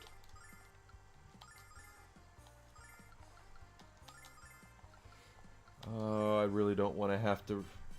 I might have to... If I have to do all this again...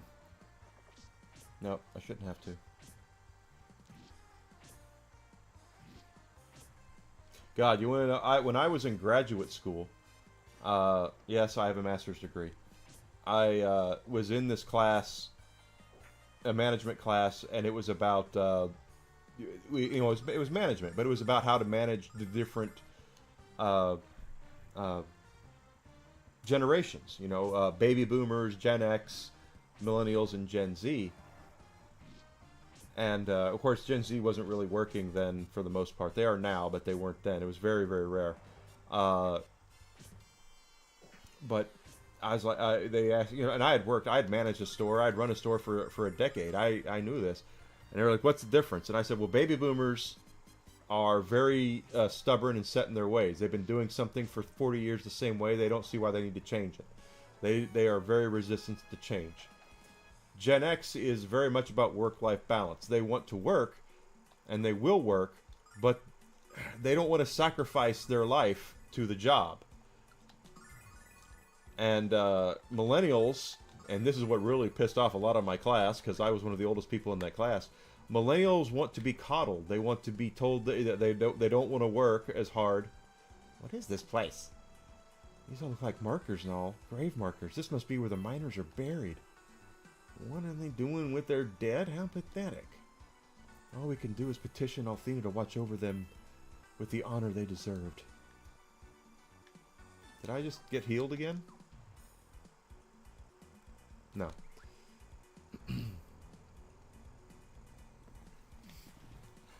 Is this a statue of the goddess? But what's it doing here? This is the Vile tribe. You're the ones who saved me when the tunnel collapsed. Thank you. Question. How did you get here before we did? There are many shortcuts and passages in the mines that only we miners know about. Can you tell us why there's a statue of Althena here? I thought the Vile tribe hated the goddess. This is true. We have hated Althena since she banished us from to the frontier 500 years ago. But the only way we can survive here with such weak magic is to look to the very goddess we hate. What irony. A warning before you go. The Vile tribe doesn't... I thought I was the wrong person. The Vile tribe doesn't know what you humans are like. They want to help Galleon destroy you. Please be careful. I was born in 1976. You're a young millennial, or an older millennial, right? I should say. Cheer up, Alex. I have a good feeling we'll find Luna soon. And we have that. Now that we're here, let's take a quick little safety save, just simply because I've not done it.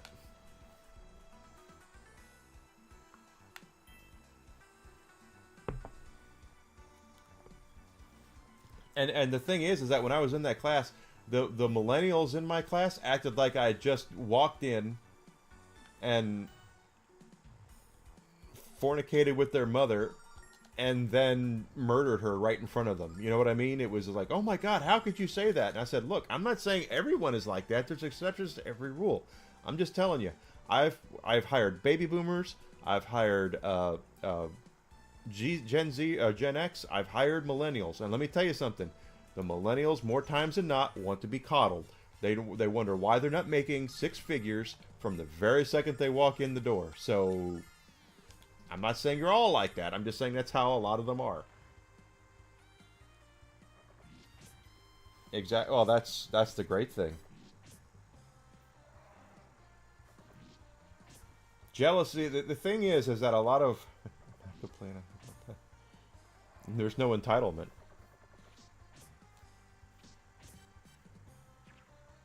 I mean, I had one kid that I was training who looked at me and said, "How do you do this?" And I was like, "What do you mean?" He goes, "Don't you feel like a complete failure that you're in your..." And I was in my 30s at the time. You're like 30 years old and you're doing this? And I was like, "Who the hell do you think you are, you little shit? You're here working for me." Needless to say, he didn't make it.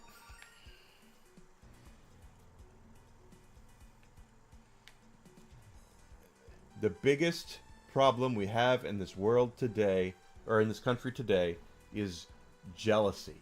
It's not envy, it's jealousy. It is flat out frickin' jealousy.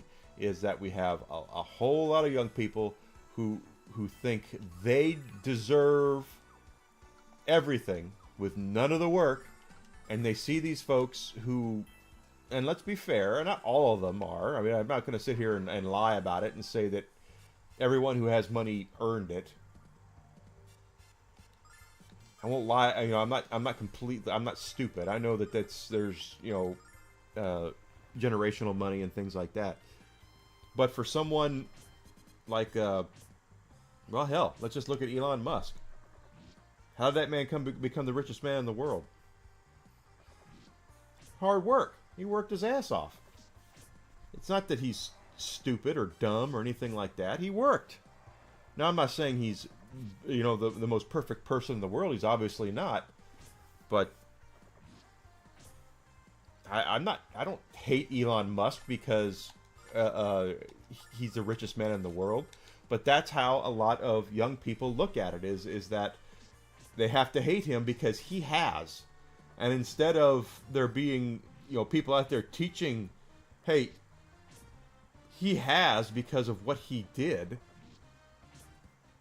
instead they're being taught to hate him because he has. I don't. Do I wish I was a billionaire? Hell yes, I do. But I'm not. I'm not going to hate the people that are because I'm not. It's just completely stupid, and I just don't get it. I really, honestly, do not get the jealousy into hatred kind of mentality that a lot of young people have today. I just don't get it.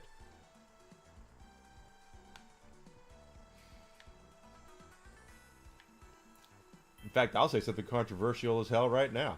I don't even hate people that disagree with me. Duh, I mean, we all disagree with each other about something. I mean, let's be honest here. It's not like we all, even the people that I agree with most of the time on things. My girlfriend and I have been together for a decade. We don't agree on everything. Hell no, we don't. But we don't fight over stupid things as well. That's the other thing, is that we don't sit here and look for things to fight about.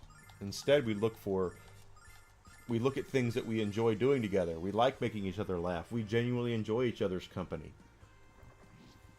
I don't sit here and go,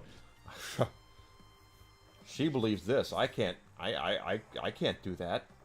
It's so stupid.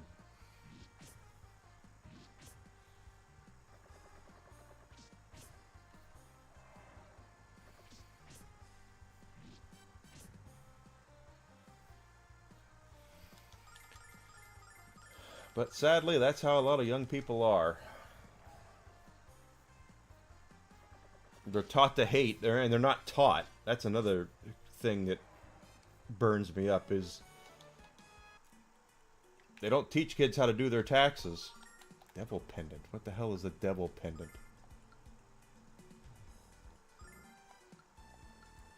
Increases magic resistance. Give that to her.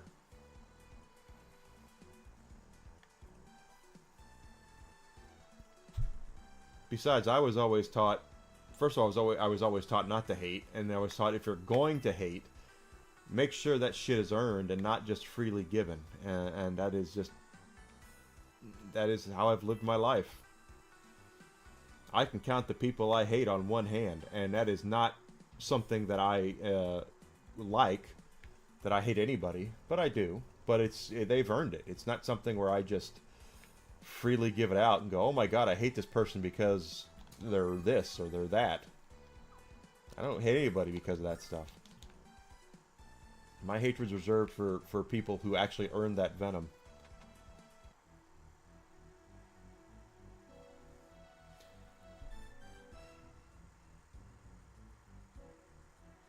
Yeah.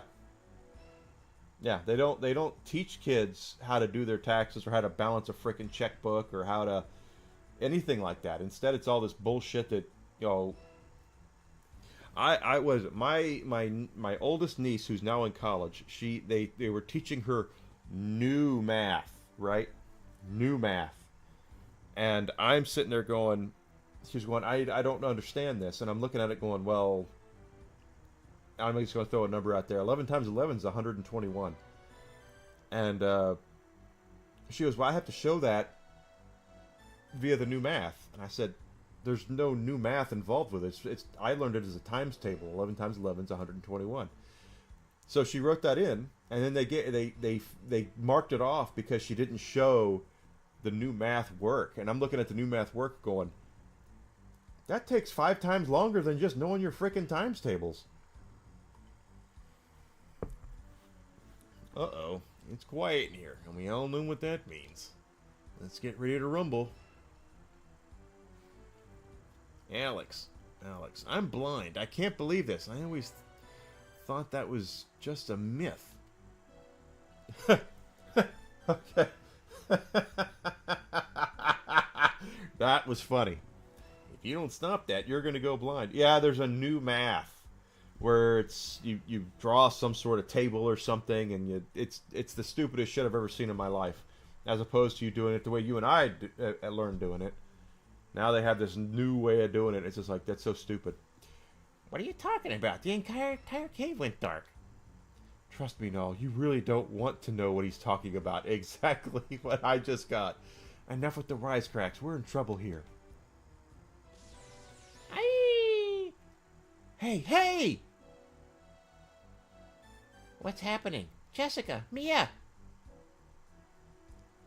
Ooh, well. Alex, Damn you! Let them go before I cleave you in two, wench. That's Zenobia. Yeah. What he said. Ha. My, aren't the two of you intimidating? Give me a moment to think this over. Should I release your precious friends? Or should I make use of them? What to do? I've got just the ticket. A fight. Alex versus Kyle. Kyle versus Alex. To save their dear friends. Should you fail to cooperate, you'll be witness to an uncomfortable execution. I get it. Exactly right, Alucard. Math is math. The only woman I take orders from is Jess, you shameless scab sucker. Ooh, sticks and stones and all that. I'm afraid your schoolyard taunts have failed to achieve the desired effect. I shall see a bloodletting. I care not if it happens to be yours or theirs. You heard her, Alex. Let's give her what she wants.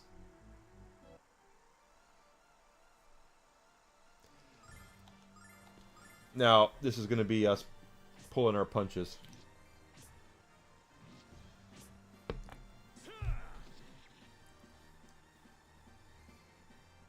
Yeah, we're not going to do anything here.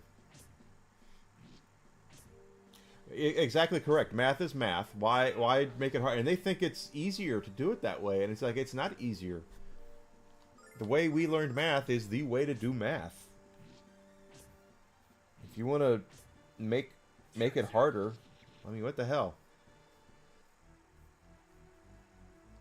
Do you think you're really fooling anybody with that pathetic show? Show me your true skills. Now.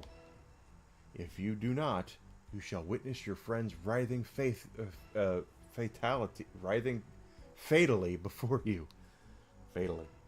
I can't do it. I can't do it. What? You would choose to let your friends die rather to fight than to save them? I would gladly save Mia's angelic life. Uh-oh. Okay. Kisses Kyle. Rev it up, Jess. It is more tedious. I guarantee you this is Kyle revving up Jess. But there's no way I'm going to put my life on the line for that beast chick. And there's no way I'm going to fight the Dragon Master because I don't want to lose.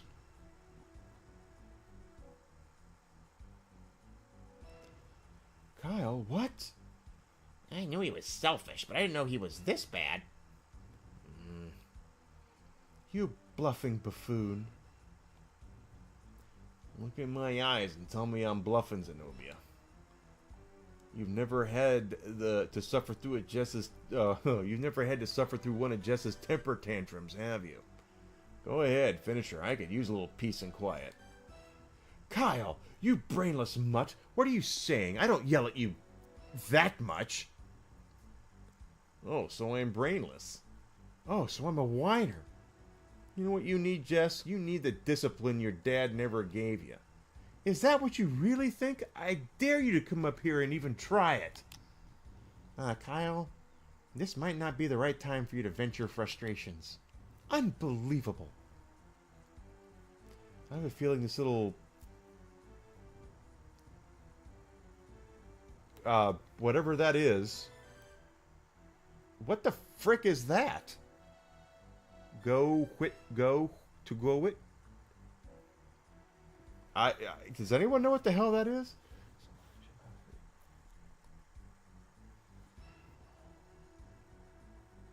I agree with you, Grizzle Entertainment.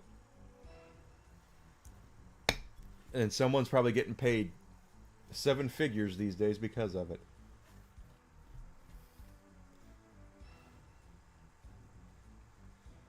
Yeah, it's the Star Trek thing, right? They're not letting kids be kids. That's the stupid thing is kids need to be kids. They need to dream. They need to go out and play. They need to experience life. They need to they don't want to be sitting in a they might want to sit in a room and play video games, but they don't want to sit in a room and do math all night, It's so stupid. I suppose I'll kill you first then, Alex, and then watch the rest, watch the coral next. Okay, so we just got healed, I think. Okay, it's broken. That's great, Jess. Now come on and get down here. Ready, Mia? Ready? Damn it, not again. Wow, you were bluffing. Yeah, of course. And the smarter they think they are, the easier it is to fool them.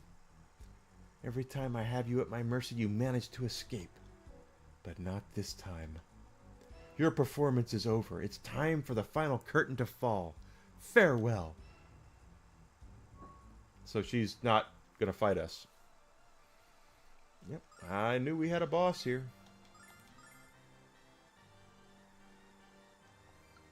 Yeah, again, that's...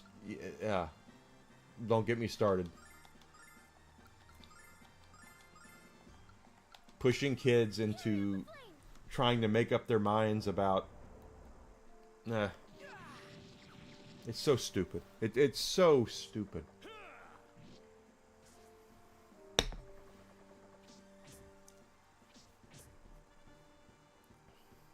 Black bile. Okay. What the... Okay, so he missed. Jess parried it. Nope. Okay, Whisk. Let you go. Athena, lend me your power. Pushing kids to grow up before they're supposed to grow up. I just don't get it. It just... When I was... Hell, when I was in the early 90s, I was, 14 years old. I was more interested in what episode of Batman was going to be on when I got home. More than I was about some of the shit they're trying to push on kids these days. Let kids be kids. We'll figure it out for ourselves. That's how I did it. That's how everyone's done it for centuries.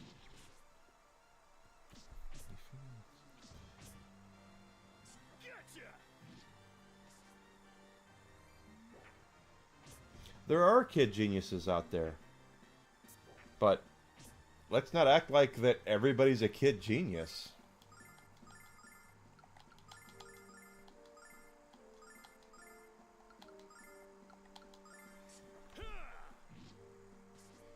Let kids be kids. They'll figure it out. By the power of Athena. Kids will figure it out. Let them be kids. Let them find out who they are. By the time they're 18, 19, 20 years old. Ow. Oh, she parried it again. Good for you, Jess. They'll figure it out and everything will work itself out,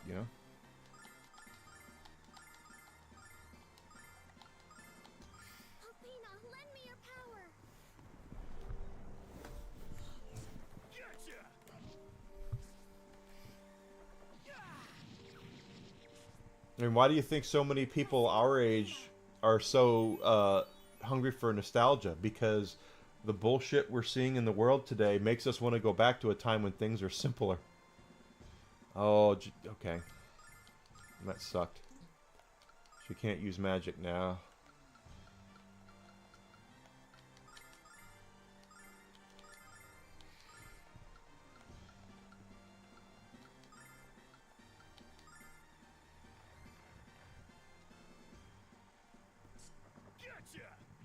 It depends. The parents, it depends on who they are.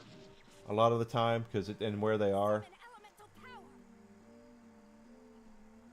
But let kids, like I said, let kids be kids.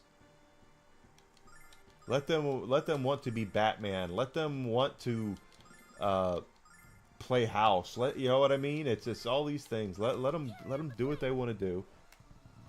And if they decide when they're 18, 19, 20 years old that they want a different life than what is normal, that's their decision, you know. But it's not their decision right now. It's so stupid.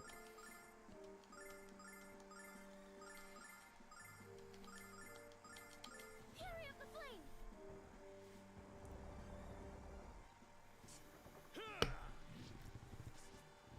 Now the problem is what they're doing with kids. You know what I mean? It's nostalgia is such a big deal to people like us because we're sick of the bullshit. But we're adults. You know what? It's just, you know what, I just know how things are. I don't want them screwing with kids. Fury of the flame.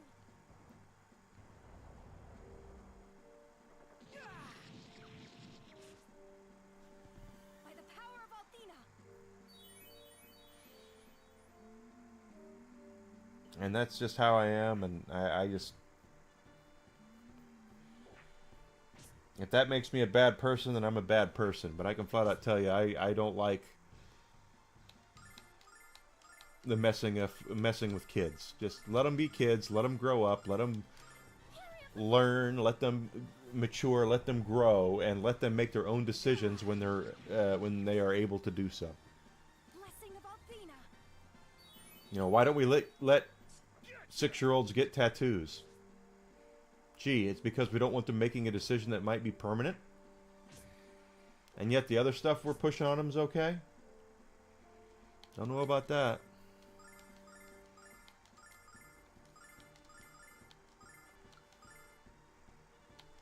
Fury of the flame. They are innocent. They are. And if they're brought up in a loving household with parents and all that are there to help them, mature and become the people that they are meant to be, then everything would be fine. Jeez, this guy is just... He's got a lot of BS behind him here, doesn't he? Fury of the flame.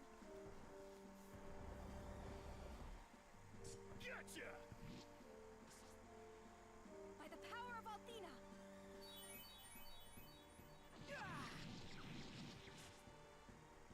No, that's the whole thing about, you know, why the Department of Education is such a big deal right now, is we have people who... Did he take the... He took the hit. But it's Kyle. I don't care. He's got that. That's fine. No magic there. Fury of the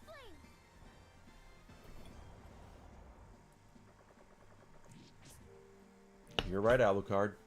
You were 1000% correct.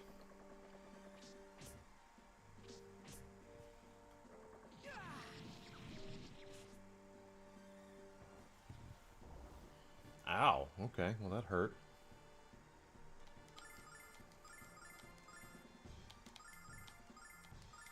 No. We need recovery litany. Fury of the flame.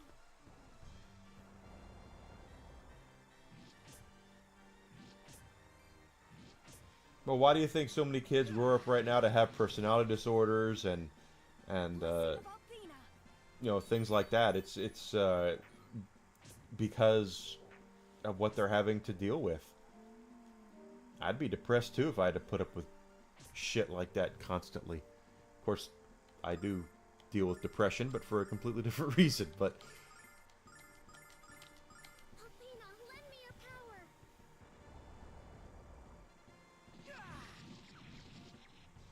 Blessing of Althena.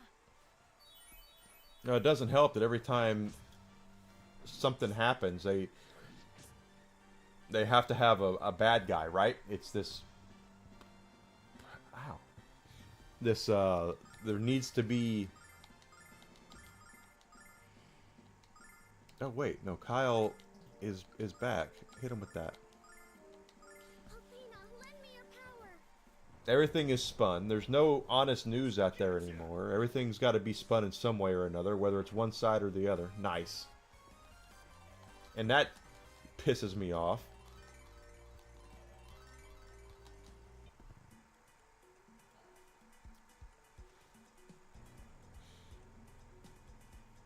Kyle, I never knew you were such a talented thespian. Oh, he's going to rile her up again here, I'm telling you. That was the best acting I've ever seen, and you ad-libbed all your dialogue. Thespian? Are you speaking another language to me or what, Jess? I wasn't acting. I was just speaking the truth. What? Don't tell me you're going to stand there and deny that you whine like a weak old puppy. It's so fun to watch you two fight. I can always see the smiles in your eyes. The only thing that's going to be in Kyle's eye is my fist. Yikes. I think we just crossed the line from playful to pissed. How about truce until we find Galleon's castle? Got it, Jess?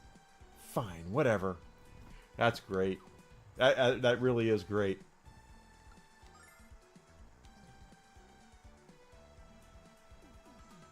Well, the thing is that most of it can be prevented. You're right. Most of it can be prevented. These kids that do things and they go to school and they do bad things with weapons. I'm sorry, but a lot of that could have been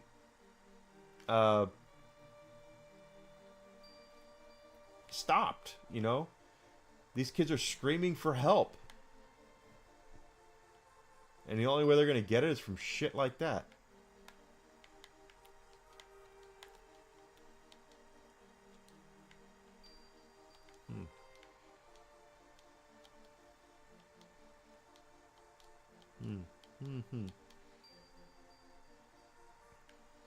All of it could be prevented. I'm getting a weird feeling about this place.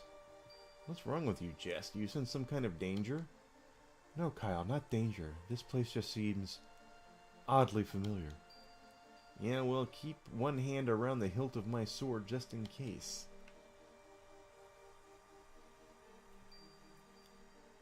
Hey, who's that? Welcome to the village of Caden. We've been waiting for you. You look like the worker from the Talon mine. So what are you doing here? Hey, look at that. It's another Althena statue. This is a shrine to Althena? That's why it felt so strange when we came here. Yeah, Doom, GTA, Night Trap, Mortal Kombat, all those games. What's going on here? And who are you? Facia! It's a trap. Everyone draw your weapons. No, this is not a trap, and I will not engage you at this time. You were guided here so that you could learn the way to enter Ruin. The Vile tribe lost many lives building that armored encampment, and it cannot be entered by any means save one. Which is? There's a hidden door to the left of the front of the gate. It is opened with a password that is only given to select members of the Vile tribe. Facia, why are you telling us all this, and why are you helping us? The Vile tribe has been sentenced to a slow death for 500 years. From the moment we were banished to this barren wasteland, we were dying. Unless we claim some of Althena's power for ourselves, our end is but certain to come about during this generation. My sister Zenobia said we must seize that power by force. Althena's will must be bent to serve our immediate need for survival. I do, however, have my own reservations about her methods. Instead of stealing Althena's power, I believe we can beg for forgiveness. After all, we were the ones that transgressed the bounds of good. The bounds of good? Okay. I believe that in her love and wisdom she should welcome us back into her light. For you see, I have watched the progress and discovery you have made on your journey, and I have realized what my sisters are doing is wrong. Why should we believe a word that you're saying, honey lips? For all we know, this is just another one of your tribal tricks. You are free to choose for yourself whether to believe what I say. I do not expect your faith in me to be easily gained back. If you insist on seeing me only as an enemy, I would not be surprised. In that case, I would have to fight you alongside my errant sisters, because my tribe deserves a real chance at life in a real world. What should we do, Alex? She sounds like she's really bearing her soul to us. Alex, I think we should trust her. I mean, she waited here for us. I don't think all the Vile tribe are bad people. That's become clear to me since we first arrived on the frontier. They might look different, but they act and feel much the same as humans do. I think she deserves our trust, Alex. I can't believe I'm saying this, but I agree with Mia.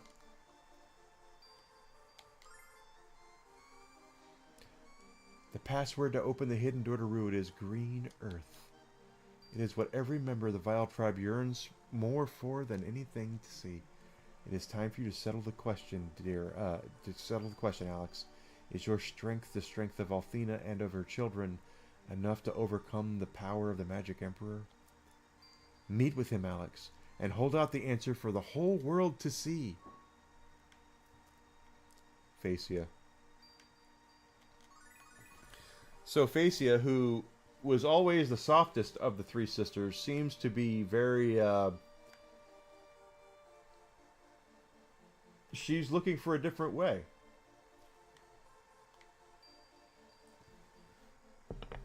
She's like, hey, we effed up. We need to beg for forgiveness if we want to be accepted back into Althena's, light, to be blessed by her again. And it's true. So here's the thing. This is Ruid? It's quite formidable quite a formidable fortress, that's for certain. I doubt we could break through this door even with our combined effort. Which is why I'm glad we have the password.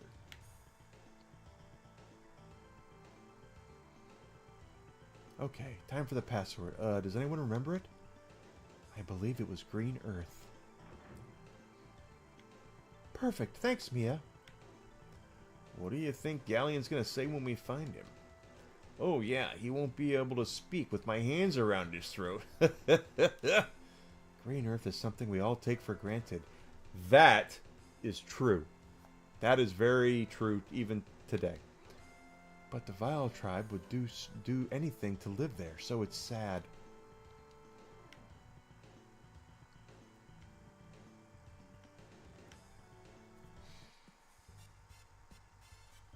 Flash Lord. No, I am definitely about letting kids be kids. And, to me, there needs to be a point in their lives where it's, hey, it's Batman and Barbie dolls before you need to worry about conflicts going on in the world today. And instead we have people that are teaching these kids to become politically active immediately. And, listen to a 10-year-old kid talk about something he knows nothing about, or she knows nothing about, is kind of sad, really. Yeah, I'm going to kill all these things.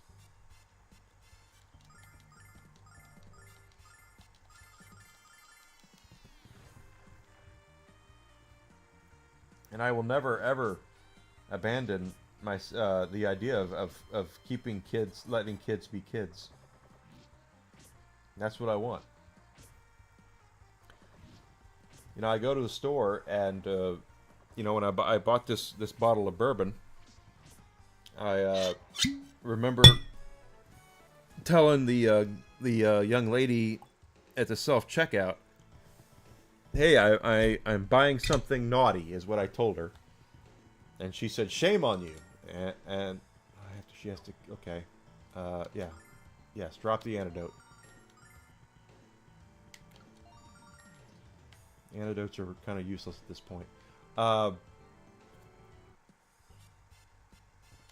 But then I said, you know, what it is that adults are allowed to buy liquor because we need it to get through every day.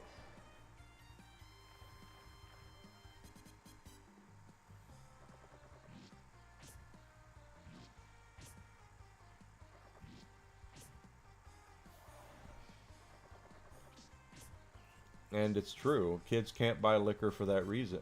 Can't buy liquor because they get to watch Batman and Barbie and all the stuff, you know, SpongeBob and all the stuff they have now to forget about life. And meanwhile, adults don't get that luxury as much. And that's also why a lot of adults want to protect their nostalgia as much as they can.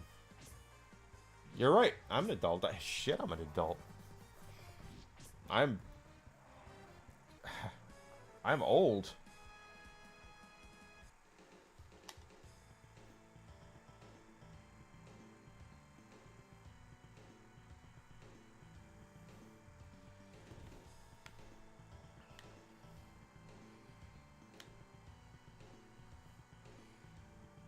Huh. Are we going to play this game where you're just going to warp around so I can't kill you?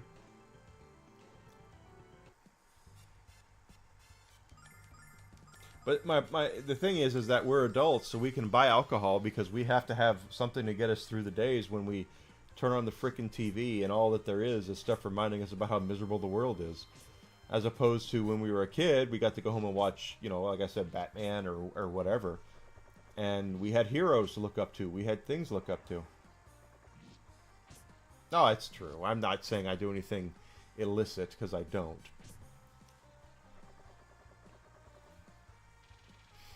I'm just saying that adults can buy alcohol and stuff because we have to deal with a lot more in our psyche than kids do. And the thing is that I'm not a parent and I never will be, but to me, if I had any kids, I would want to protect and insulate them from everything I possibly could. I would be completely fine with kids getting absorbed into comic books and books and toys and cartoon shows and everything like that, because they're still developing, they're still learning, and I want kids to be happy. I don't want kids to fear what's going to happen, and unfortunately that's just not how it works right now. It is our God-given right, that's true.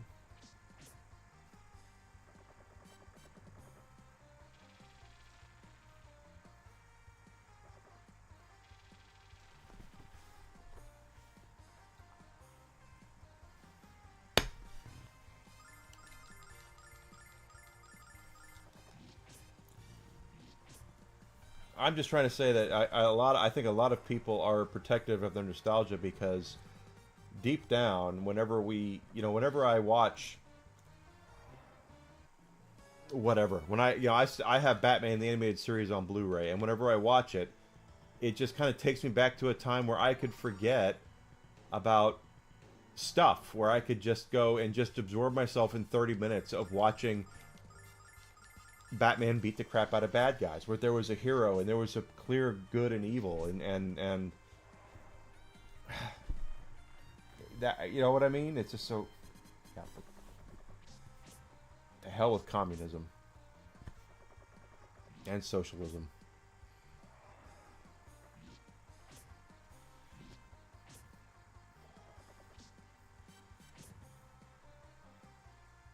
And the people who, the young people who defend it have no idea what it is.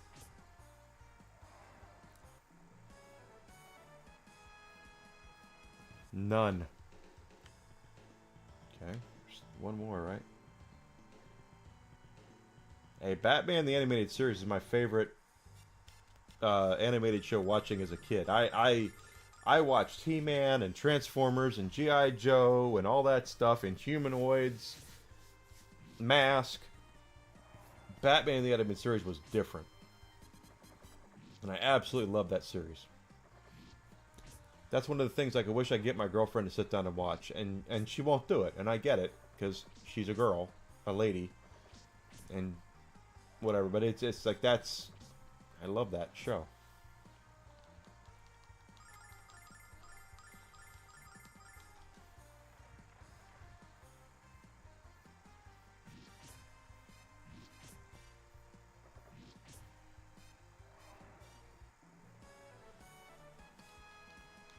We're getting lots of XP here. I think we managed to clear out all the bad guys, so that's good. Well, except these guys.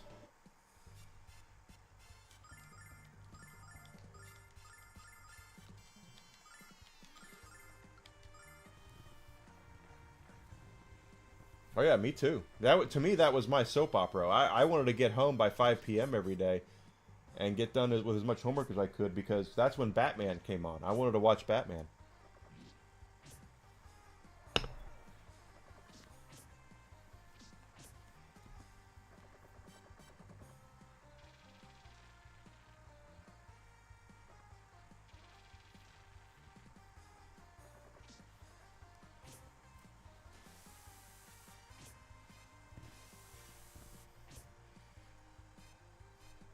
Okay, we're doing okay here.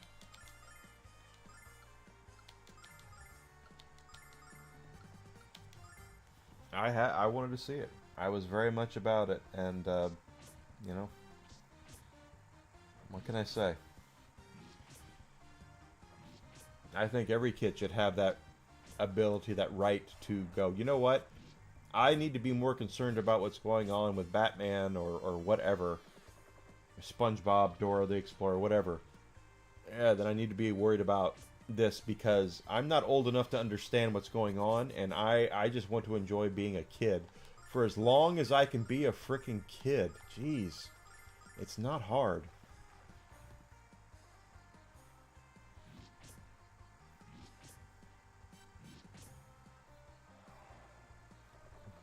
Oh my. Okay. I accidentally opened my wound a little bit. It's okay.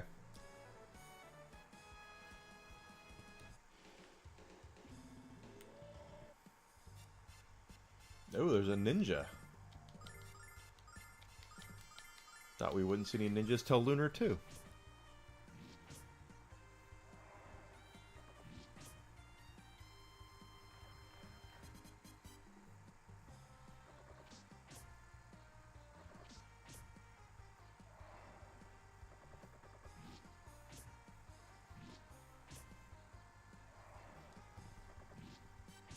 Yeah, I just... A ninja has a gun?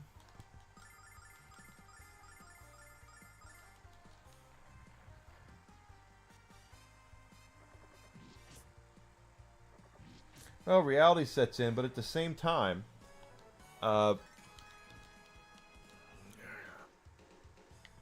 it's... Oh my gosh, already.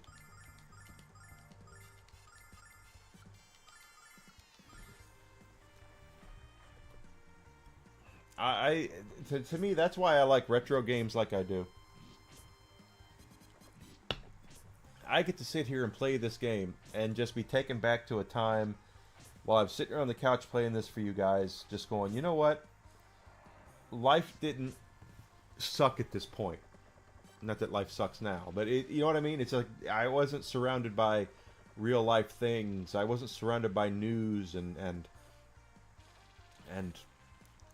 conflict like I am now. And having the ability, Jess is about to die, having the ability now to have this, and again, I think this is why a lot of people are so protective of their nostalgia, because of things like, you know, we need a time, we need to go back and have a time where we can just go, hey, let me go watch Batman, or let me go watch Star Wars, because it's going to take me back to a time when I didn't have to worry about such things.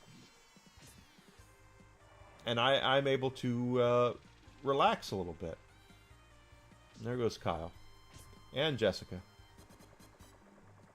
They haven't killed Mia. They haven't even touched Mia. That's kind of funny.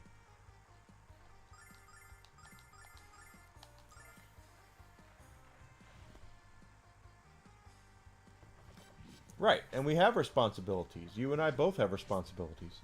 But we can still go back at it, you know, and watch Batman the Animated Series and just go, you know what, I'm going to watch this for about an hour and I'm going to feel better afterwards, or 2 hours or whatever it is, because I'm going to just absorb myself into what's going on and I will feel better and everything afterwards. You know what I mean?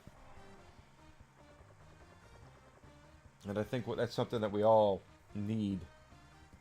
It does differ from person to person, absolutely.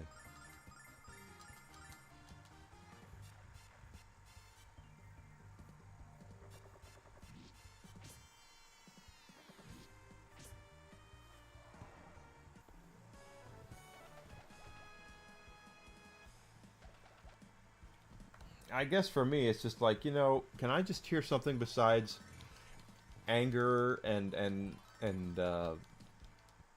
vitriol? That's really what I want. That's the. If I decide I want to watch the frickin' news right now, it's going to be one side against the other. One person can't do anything right. The other party is doing everything correct, and I can't stand any of it. It just drives me up the wall.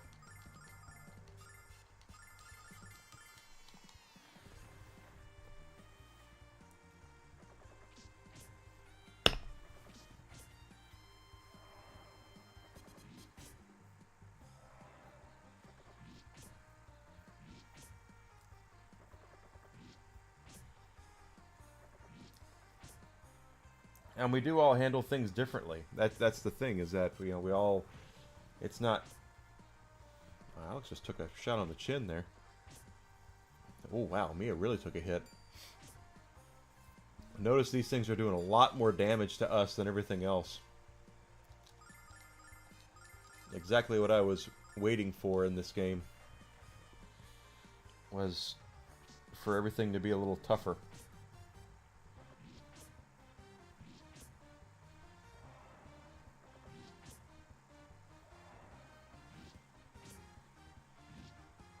Oh God, celebrity shit is the stuff that I just don't get. Why do I give a rat's ass about who got married or who's getting a divorce or anything like that? I really don't care. Even the actors and actresses that I like, you know what I mean? Even the ones that are on my list. You know, I adore Gina Carano.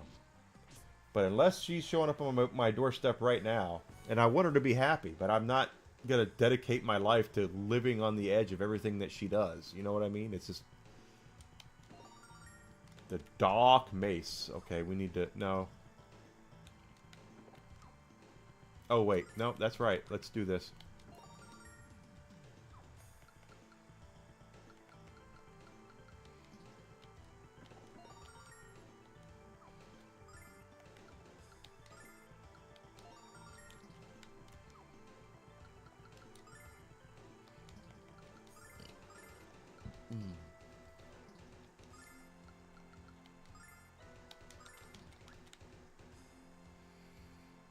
I really couldn't care less about what celebrities do. Even if I like the celebrities, I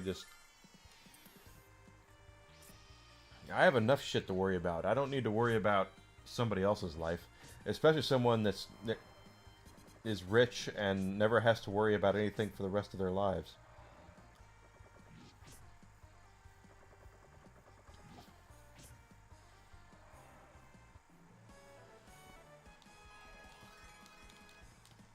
At least we're getting the levels up. Love it. Levels up.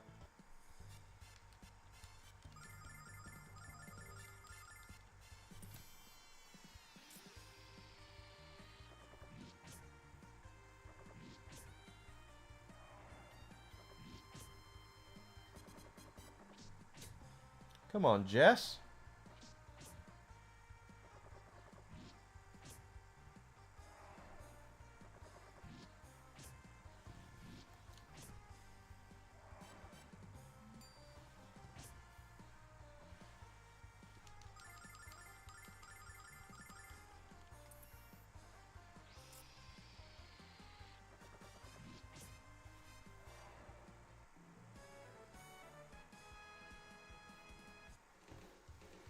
I think I'm using the wrong thing there. Well, I don't mind that they're famous. It doesn't bother me that they're famous. You know, they got famous with whatever. It doesn't bother me at all. What bothers me is that I'm expected to care about someone who's made more money in... And again, not that I'm saying that I'm jealous. I might be envious, but I'm not jealous. I don't hate them because that they've made a lot of money. It's just that they do all this stupid stuff, and I'm supposed to care about it. And it's like, look, I don't. Yeah. No, me too.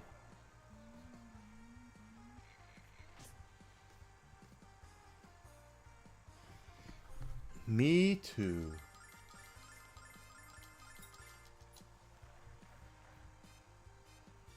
I guess if I had like hundreds of millions of dollars in the bank, I would be, you know, I would be happy. You know what? Because it doesn't buy happiness, but it buys comfort, and that's pretty much the same thing.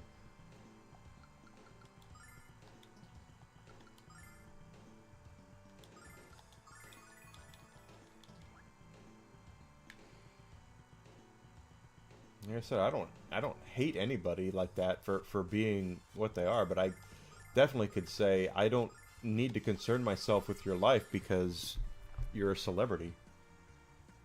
No, it's just, again, that's jealousy.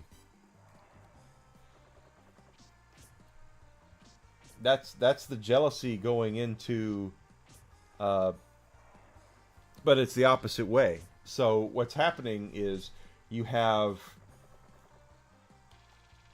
doesn't buy you what it buys you, can rent it for a while. Well, I mean, it can't buy you happiness, but it can buy you comfort again, and that's the same.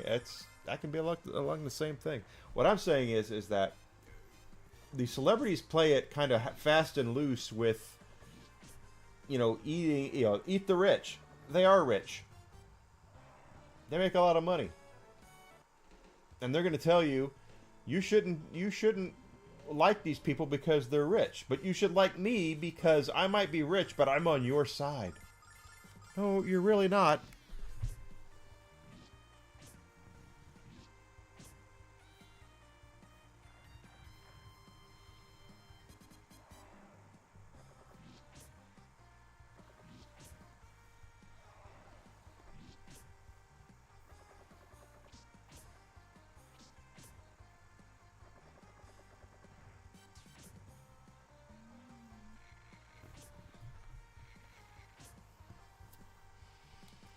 I just don't get it.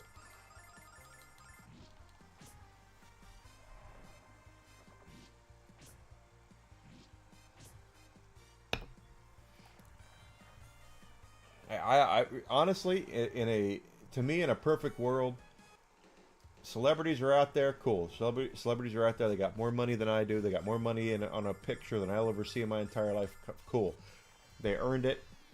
Got no problem with that. Exactly, Grizzled Entertainment. That's exactly correct. It kills me that we have two politicians right now who have been talking about all this crap for years and how bad it is for the environment to do this stuff and how bad it is to be rich, and yet they're flying private. They're getting private planes to take them where they're got to go to talk about how bad it is to be rich. Really? Is that the hill you want to die on when you're flying private?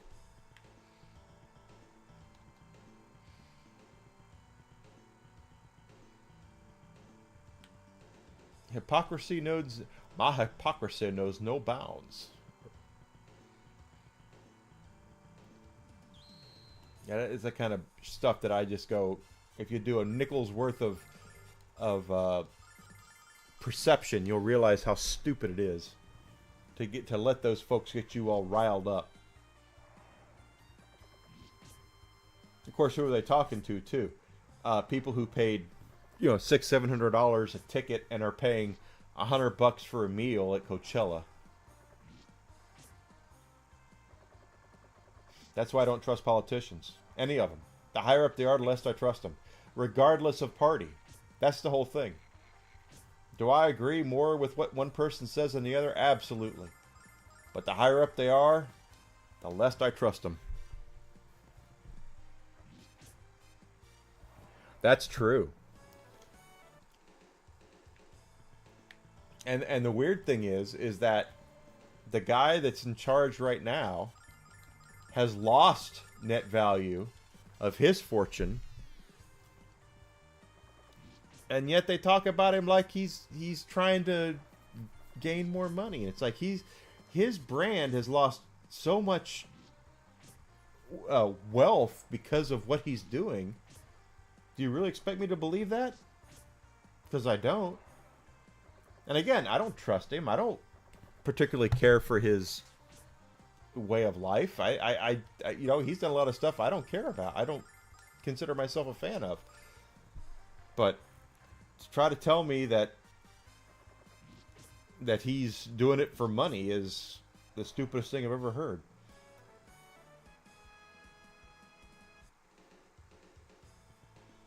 Pokimane is rich. Like, big time rich.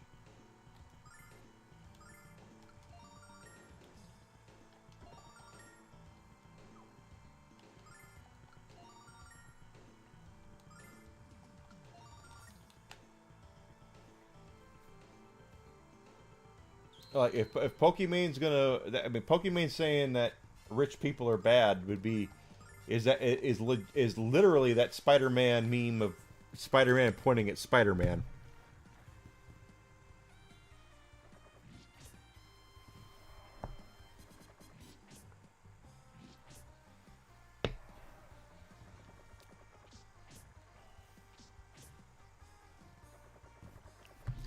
And here's the thing. I don't hate Pokimane. I don't. I admire her in a lot of ways. She turned her brand into something, and she is rich. That's the hypocrisy of it. I don't hate her though. She's rich. She earned what she got. I'm not going to sit here and say that she didn't earn it. Now, does she have advantages over people in the streaming department? Yeah. You know, it helps. It really helps to be an attractive female in the streaming world. Yeah, it's. I'm not lying about that. But I admire her for what she's done. She's earned everything that she's got. Proud of her. Love to be where she is. Except for the lusty guys. I don't want that. But you know, good for her. I don't hate her because she's successful. I don't hate her because she's rich. I'm glad for her. She should be the standard bearer as to what you can do if you become a successful streamer. A successful content creator.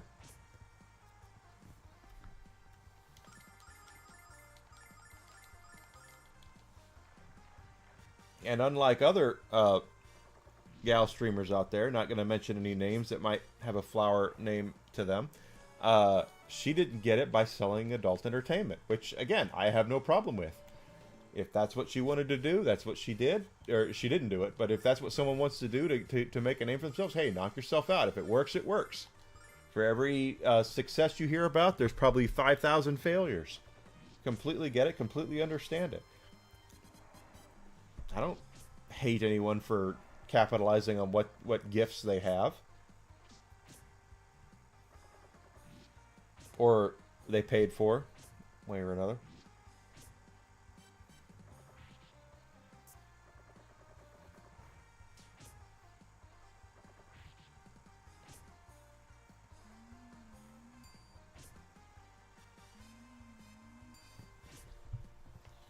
That's why the word hate is thrown around way too much. And young people are brought up to hate. And I can't stand that. Is that nobody should hate. No one should be brought up to hate anyone because of their social status, how much money they have or don't have, what color they are, who they choose to spend their quality time with, their personal time with. How they they want to be identified. Hey, I might not agree with it, but hey, it's the United States of America. They're free to do whatever they want. So am I. Is the point. Yeah, illegal, consensual. But again, it's that freedom of speech only goes so far with those folks.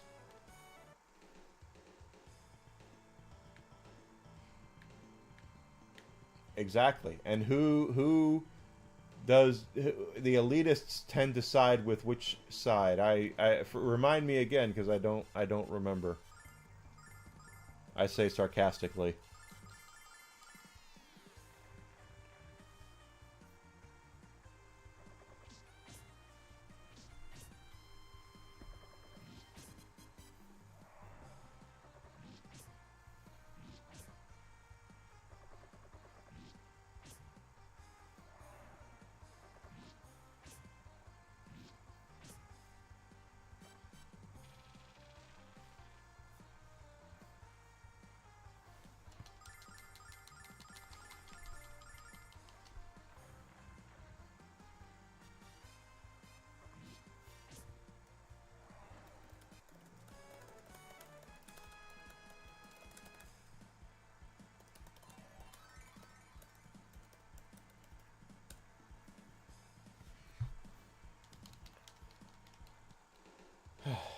I don't get the thing is that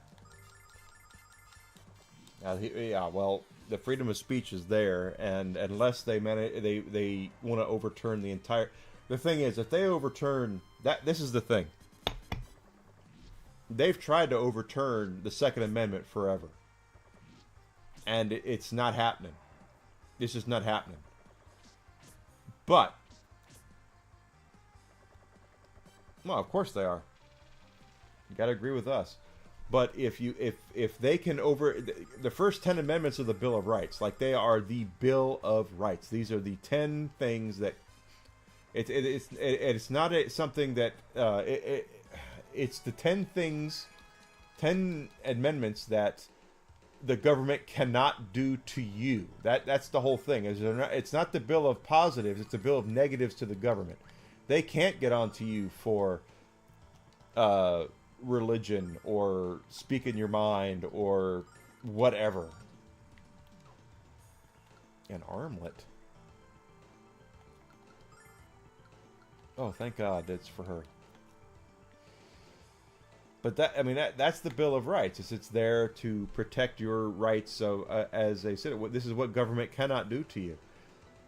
If they can overturn Amendment number 1, if they can overturn the freedom of speech, then they can overturn the whole frickin' thing. And they know that. That's the whole thing, is that they're looking for a crack in the dam. It's never look at what they're trying to do right here. Look at the repercussions. That's what the dirty little thing is that if they can overturn the First Amendment, they can overturn the Second, the Third, the Fourth, the Fifth, all of them. That's what they're trying to do. Oh, it's almost like Enigma's taken a government class in his time, or 12. Because I have.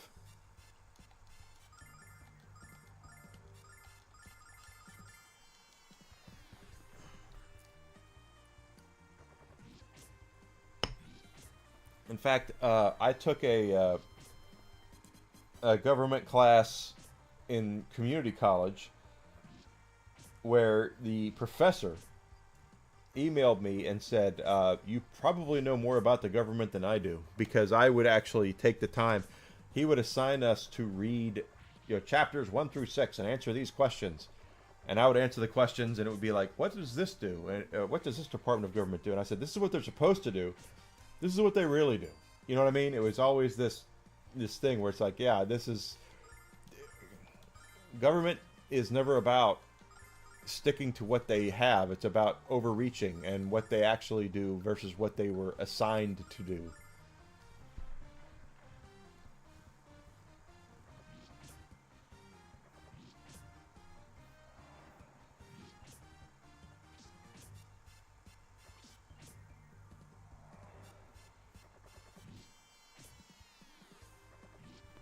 But I might be a little more schooled than most people, since I did say I do have a master's degree, so I might be a little more in tuned with certain aspects of certain things than many a politician. I'm not a lawyer though. I'm not gonna sit here and tell you I know a lot about the overall law, but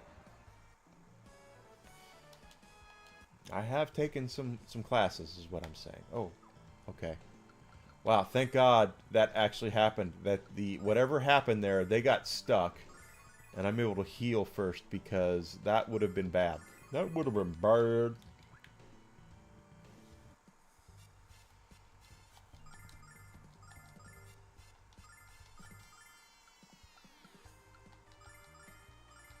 Oh, that was stupid, but whatever.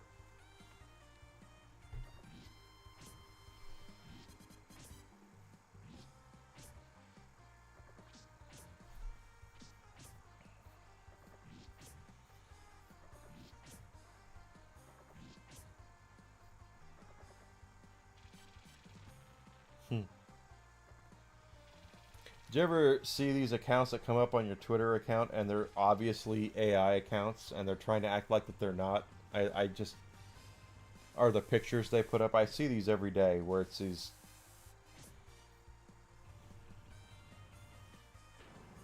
Holy shit snacks! Okay, I didn't see that happening. Holy crap. Let's make sure we heal there. Jesus Christ.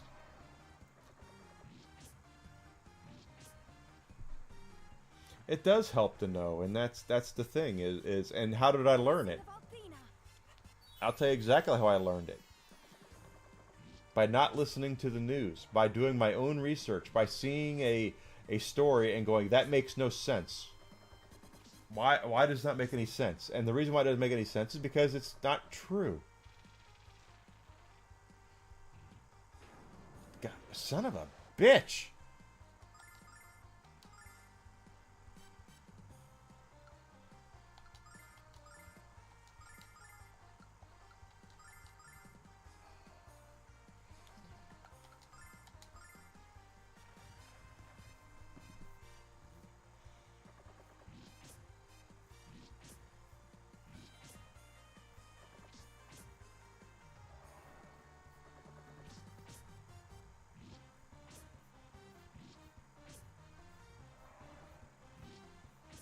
It's amazing what you can do if you just do a half hour's worth of research on something. That's the whole thing.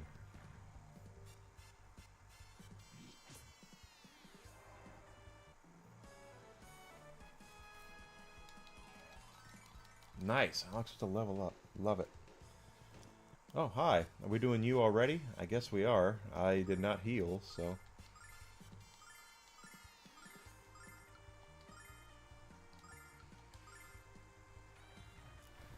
Exactly. News is all propaganda. It's all spun. It's one side or another.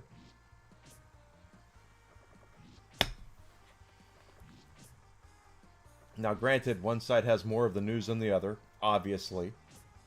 They act like it's not, but it is. That doesn't mean that I completely support propaganda on the other side. I don't. You know what? Just frickin'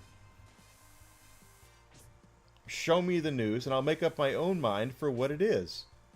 It's not difficult.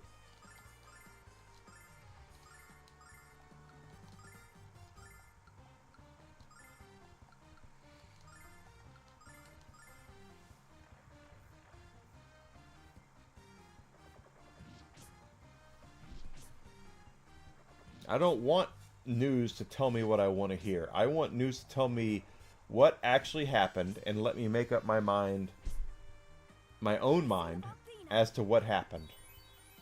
Or not, but my opinion of it. It's just that's the problem, and so many people out there are about having their minds made up for them. I don't get it. I am very much the Treebeard thing. I've posted the Treebeard meme a couple of times. I'm not on anybody's side, because nobody's on my side.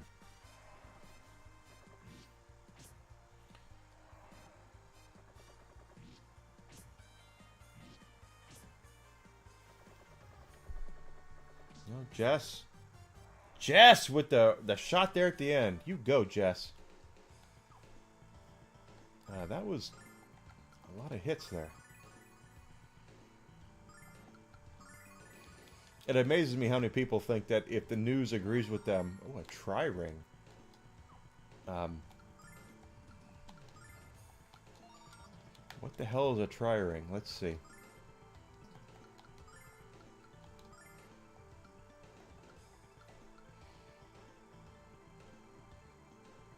Wow, the magic endurance goes up 20 points with that. Tri-ring prevents status change.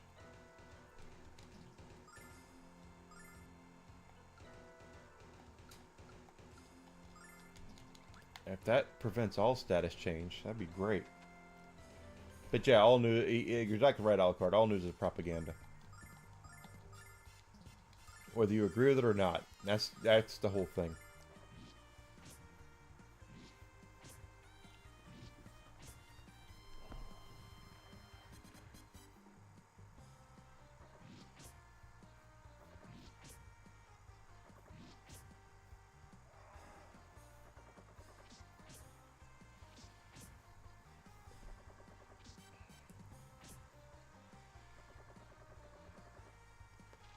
Alright, no more bourbon tonight. It'll all be water from, well, when I finish this class. That'll be all there is.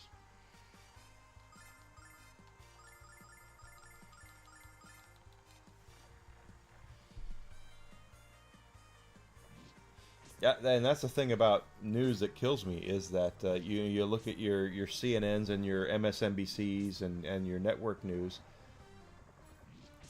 and you go, oh, we need something to counter that. And then you get your Fox News, and it's like, that's Fox News is not what I want either. Where's Walter Cronkite? Where's the guy who might be, has his own political opinions, but goes, I don't need to sway people's opinion. I need to present the news as it is and let people make up their own mind. Where is that? And it doesn't exist today. Everything, it has to be spoon-fed. Everything has to be edging you in one way or the other. And it's like, I don't want that. I just want someone to tell me what actually frickin' happened. I don't need any opinions as to who you think's fault it is. I don't need your opinions as to that. All I want to know is, this happened, and this is what's happening right now because of it. You know, that kind of thing. I don't want to hear it's so-and-so's fault. I don't want to hear any of that. I just want to hear what's happening.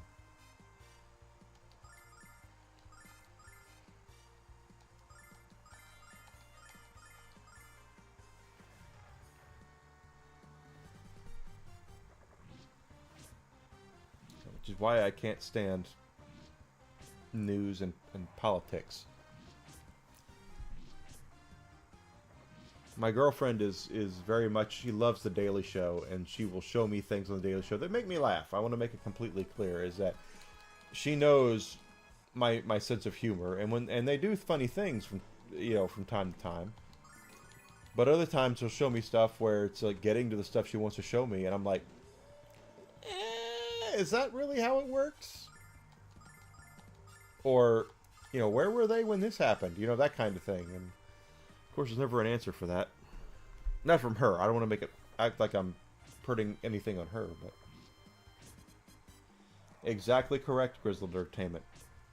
At least news. You know what? If I tune into frickin' Rachel Maddow or Sean Hannity, I know what I'm getting there, right? If I tuned into either of those shows and they started wearing the other team's jersey, I would be shocked. But if I'm watching the news, if I'm watching someone who claims to be presenting the news as the news, and then they go off on a tangent about one side or the other, then it's like, you're not the news. You're still propaganda. I want the news. I don't want to hear good or bad things about what you think. I just want to hear what's actually going on. I don't want to. Do I want to see you challenging authority? Yes, but I don't want to see you bending over for one side of the authority, and then being completely okay, and then challenging the other side. It's you're letting your colors, your team colors show, and I don't want to see that. I want to see the news.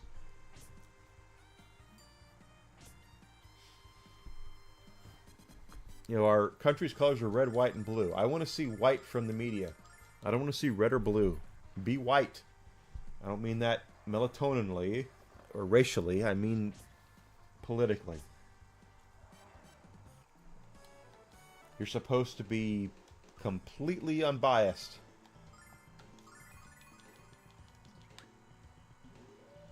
And they're not.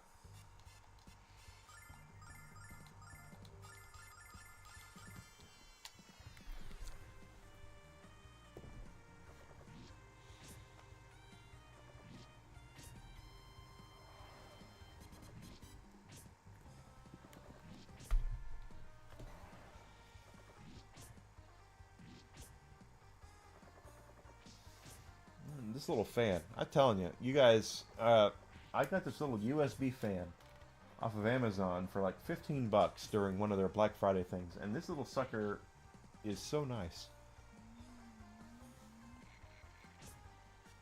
I just plug it in here to my couch. It goes through a USB port, regular USB port. It's not like it needs a fancy one or anything like that, Thunderbolt or anything like that. It just is. It cools you down. I like it.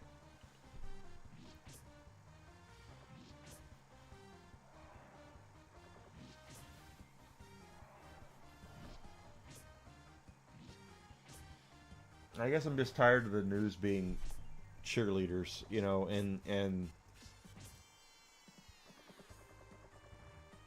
I just don't agree with it on either side. But one side is so obviously a cheerleader; it's insane.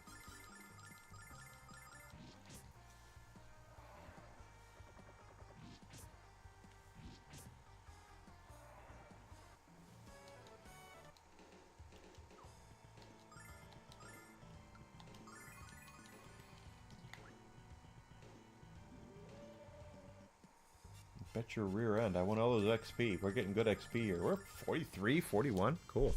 While this battle's playing out, give me 1 second. I need to take a quick little bio break.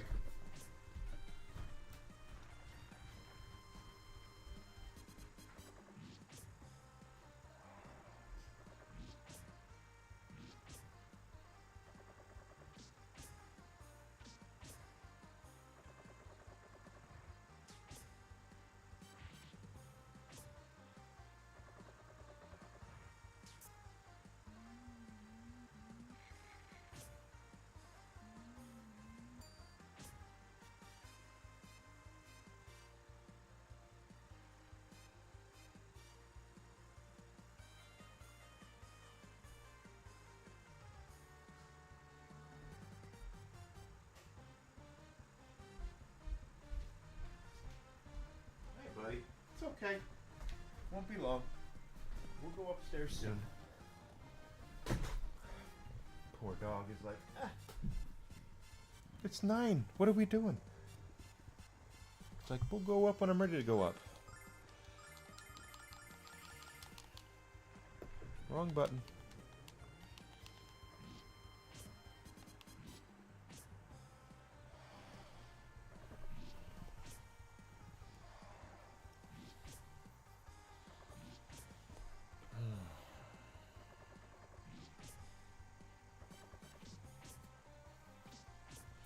Now I'm trying to figure out the exact reason or exact point where I realized journalism was done, and I don't remember. It might have been Dan, rather.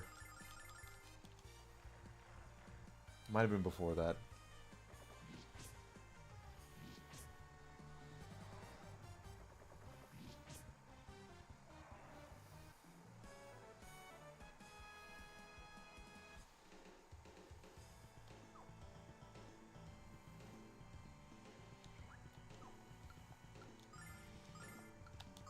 Carl. Help out, Carl. You guys will never guess the boss of this dungeon. You'll never guess it in a million years.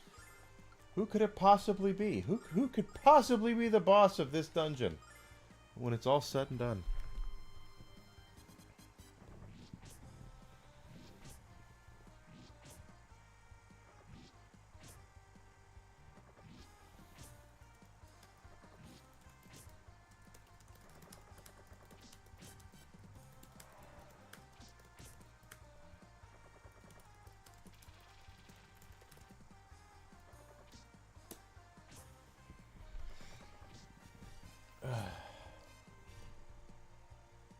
Butters. Butters is low-key my favorite character in South Park. He really is. Every episode that Butters is the main character, it totally... I mean, it just kills me. I absolutely love Butters. I dare anyone to watch the episode... Mr. Mackey, okay. I dare anyone to watch the episode Butters Bottom Bitch and not laugh their ass off. That is one of the funniest things I've ever seen in my entire life. Such a good episode.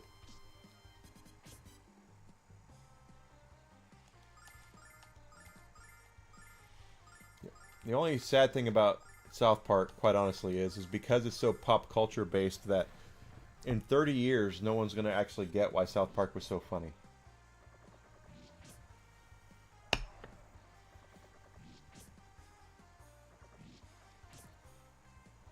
Because there's going to be no frame of reference for it. It's the same thing as Deadpool and Wolverine. The movie's freaking hilarious, and I love it. But if you don't know, you don't know, right? So, my girlfriend, Butters Bottom Bitch is hilarious.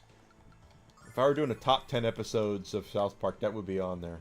Yeah, South Park is great, General, because they're more the news than anybody else. They point out the hypocrisy on both sides.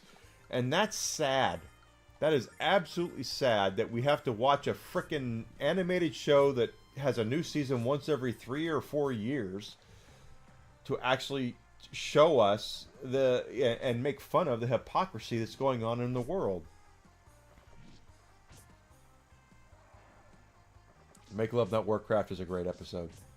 My favorite episode is the one, I think it's season 7, where the boys toilet paper the art teacher's house for giving them a bad grade. And it's such an unbelievable crime, they can't figure out who did it. So Barb Brady goes to like the master toilet paperer that's in juvie, and it's like Silence of the Lambs. And then Kyle feels so guilty about TPing the toilet teacher's house that Cartman knows he's going to snitch, so he takes him out into the middle of a lake and tries to beat him to death with a wiffle ball bat. So you're talking about Godfather Part 2 and Silence of the Lambs in the same episode. It makes me laugh every time. I absolutely love that episode.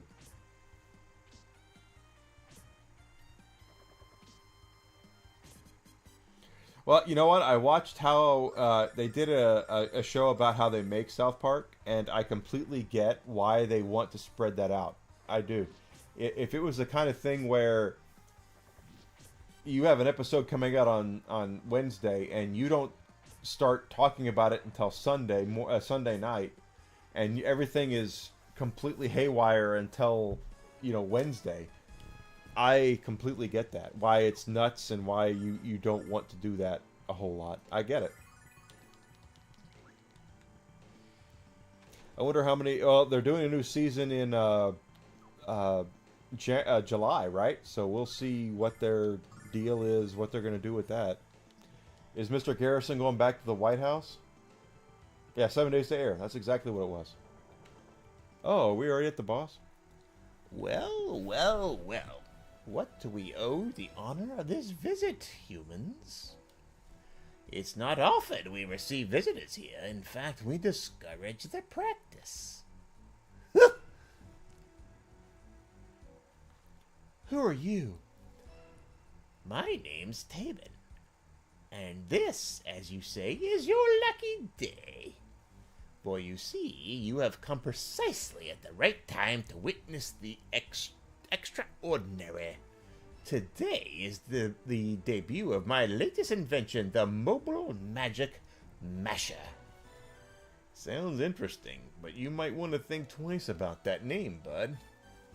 By the time we're done, you'll be changing the name to Immobile. Alas, your feeble words won't save you, human. It's time for me to introduce those who disobey the Magic Emperor to the true meaning of terror. Don't know why I'm doing the Joker voice for him, but I am. I don't like the sound of that one bit. Tabin wasn't lying. There's a powerful magic very close to us. I can sense it. Gee, I wonder what it could be. I know this, so let me do the voice. You didn't listen to me. I warned you, but you didn't listen. How ignorant and irresponsible can you be? Hey, I recognize that voice. Afraid to show yourself, traitor? You should be. Afraid of you? You're the one who's gonna feel fear, Kyle.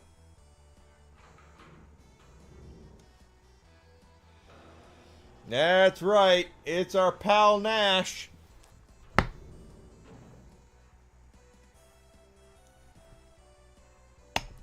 Inside this armor, my power is amplified beyond measure. Yeah, it's gonna do a strip. Oh no, not the View. No, not the View. Please. The View strip show I want nothing to do with. Please. You can't stop me. You can't even hope to slow me down. Your only choices are submission and servitude, or failure and death. Yeah, Alex, is it just me, or does Alex Nash look like a giant chicken? If you value your lives, you'll cease your disobedient course and obey the Magic Emperor. Don't force him to destroy you and everything you care about. Shut up, you moron. You think I'm ever gonna listen to you after what you've done? I'm gonna knock you and that ridiculous gimp of yours to the blue star and back. I wasn't able to talk any sense to you before, so why should you start listening now? Now I'll have to use force, but don't fret, I shan't kill you. That comes later, and not at my hand. Check this out. I'm so tired. Damn you, Nash. Yeah, well, Mia's the only one here. Mia, I don't want to hurt you. I don't want to hurt anyone. I did this for you. Nash. You idiot! Uh-oh. There's a handprint on the side of his face. Did you really think what you were doing would make me happy? What made me happy is when you were helping us. When you were helping Alex. Don't you understand he's trying so hard to save Luna?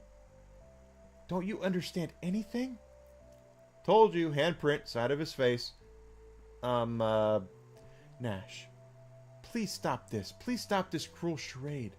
I love you, Nash, but I hate what you're doing to us. I'm sorry, Mia. I really messed things up this time, didn't I? Oh, Nash. I'm sorry, Mia. And all of you. I thought I was doing what was best. But I really was only thinking about myself. I only wish I could take everything back that I've done. Yeah, that ain't gonna work. Nash. Alas, despite the little change of heart, the power of my invention must be known. I won't let you all depart without a minor demonstration via remote control.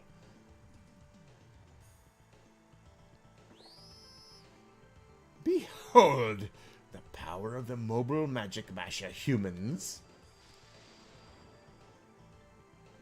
I knew that apology was a damned lie. You are dead, Nash. Dead. It wasn't me, Kyle. I'm not doing anything. Nash? Help me, Mia. Okay, before I get into this fight, I'll tell you what happened in the original game. And why I expected it. Yeah, you got Rick James, bitch! Nash got Rick James.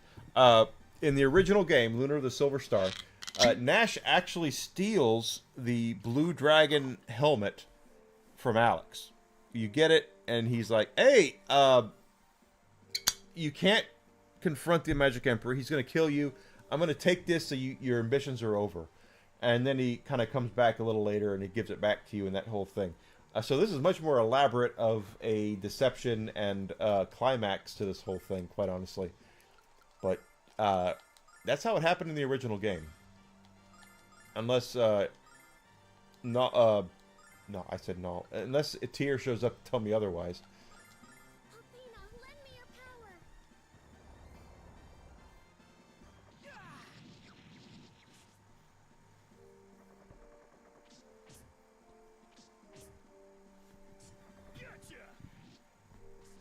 right.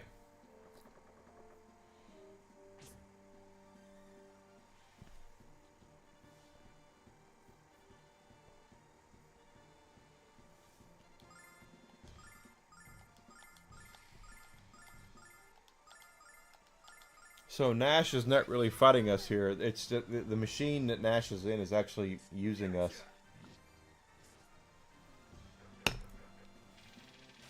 And notice that Mia is the one that's actually doing most of the damage here because Nash is weak to Mia. Because in case you haven't noticed, Nash kind of has the hots for does have the hots for Mia, and he's not afraid to show it. He's like, yeah, Mia, I fancy you, girl, and I kind of want to, you know, kind of get into your pants. Or under your dress, or whatever it is. Blessing of Athena. And I will say this, considering I have heard things about this game that the localization that said they changed a lot of things about the localization to make it more 2025. There's been a couple of things, but not really. It's they've managed to stay very close to what the original localization was, especially for the Jessica and Kyle stuff, which I really expected them to. What the hell? Okay. Oh God, Jessica just died. This is not good. Okay.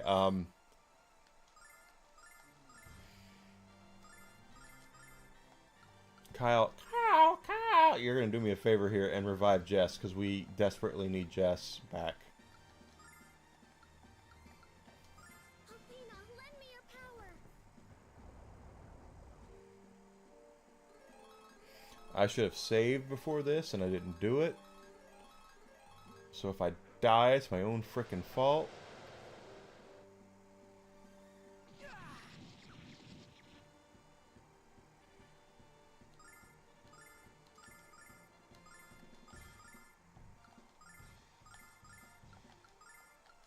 Fury of the flame. Gotcha!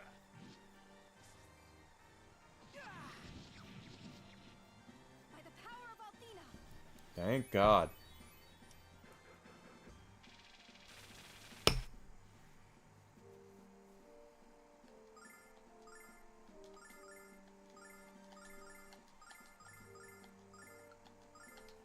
Fury of the flame.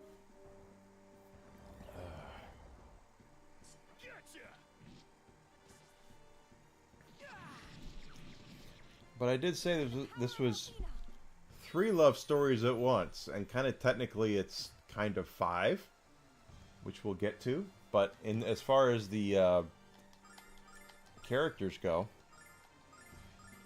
the main characters here, the party, Athena, lend me your power. is 3. Gotcha! And by the way, I don't mean love in a completely sexual way. So, oh, he knocked out Mia. He's almost dead, though. You see that?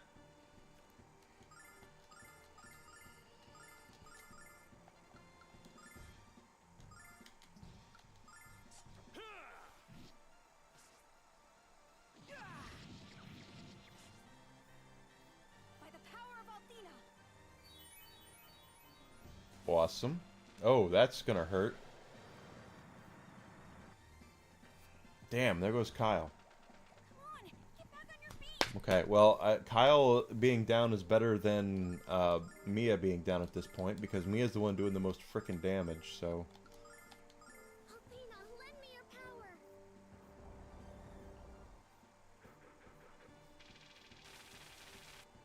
And you're right. Did he... What happened to Mia? Athena. Did he... Okay, well...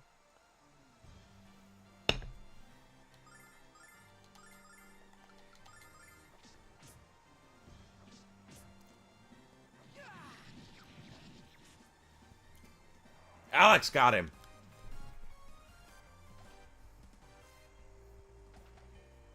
I knew eventually somebody would. 30,000. Mia gains an experience. Jessica, nice. See why I say the levels up are so important? Quite disappointing performance, I must admit. Ah, well, back to the drawing board for that one, I suppose. Enough of the games, though. The time is at hand for the main event. The unveiling of my life's work, the Grindery.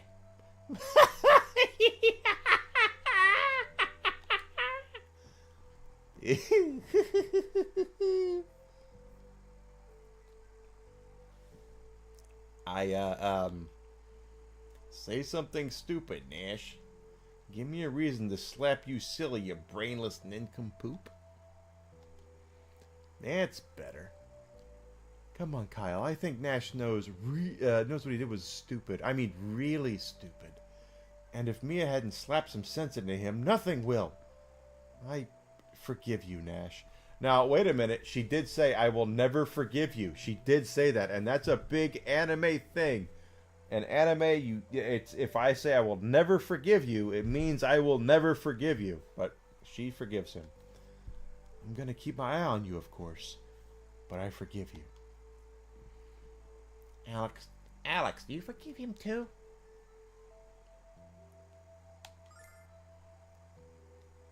We're all friends, aren't we? Besides, we'll need his help to stop Galleon.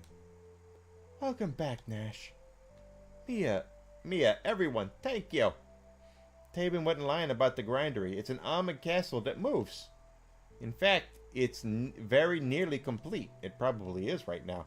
And once it starts moving, it can't be stopped, so that we mustn't waste any time. What? A moving castle? Yeah, Howl isn't involved. I think you're still a little dizzy from that slap Mia gave you. Oh, it's all about that slap that Mia gave you. It's all true, but there's no time for details now. We have to reach the activation room. Luna. Quickly, Alex. Okay. Just because.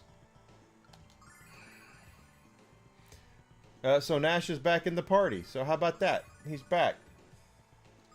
It's amazing what happens when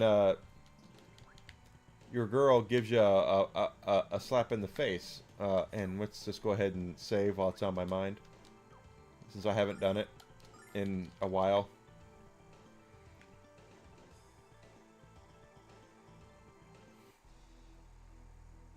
Ruh-roh.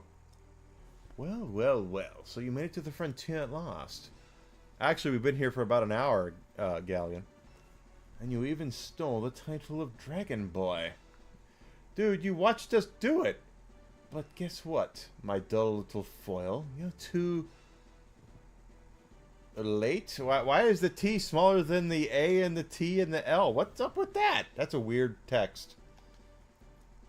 Really? It looks like we're right on time to pound you into a bloody pulp. Luna, where is she? Resting peacefully in a slumber of my design. Try that again. Resting peacefully in a slumber of my design. But I shall awaken her soon. Voice acting is not, and not that I've ever done it professionally, but it's... When you're reading, it's not as easy, especially when you're doing different characters at the same time. If you've done anything to her, you'll answer to me. I answer to no one, little rodent. And soon you'll witness the manifestation of that fact. Galleon! Tisk, tisk. Apparently our little hero isn't a patron of the theater.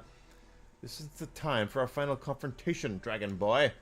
Any dullard with an ounce of culture knows that time is reserved for the third act. Your amusing little trials and tribulations have just brought our second act to a close. I do expect you to be cooperative, dear, and save the best for last, Dragon Boy. Won't you play along? And he's screaming apparently into the void. Taban. Yes, Magic Emperor. The Grindery is operational. Pardon me. Burping. How lucky you are, human. for you survived the journey to the frontier and the attacks of my magical weapons. And now you're alive to witness the most important event in the history of the world. No, we're too late. Magic systems initialized. Power output maximized. Behold, humans, gaze upon my finest creation, the Grindery. Which might sound like a house of ill repute, but it's not. Don't worry about him, Alex. Worry about us. Yeah, get us the hell out of here.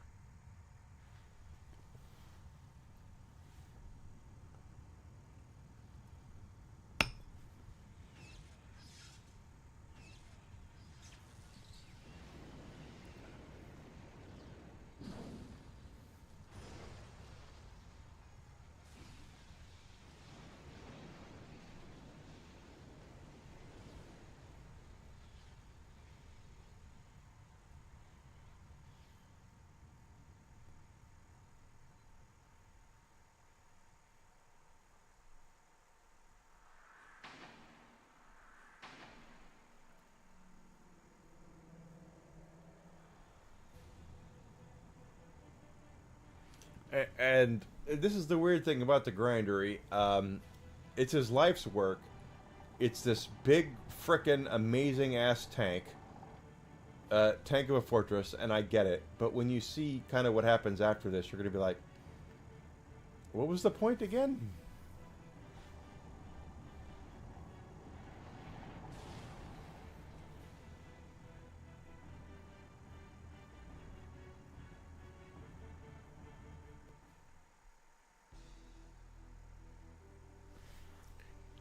By the goddess. We're all dead. We're dead. We're all dead. What would happen if that thing attacked the town? We've got to help Luna. They've got Luna in there, Alex. We have to stop it. But how are we going to cross the desert of death? Why, in the airship you tried to destroy Brain Butt. Brain Butt. Wow, that's an insult. Yeah, we need to have a little talk with that about that stunt later, Alex or Nash. Yeah, yeah, I'm talking to the right person, Nash, not Alex. We have to follow that monstrosity for Luna's sake.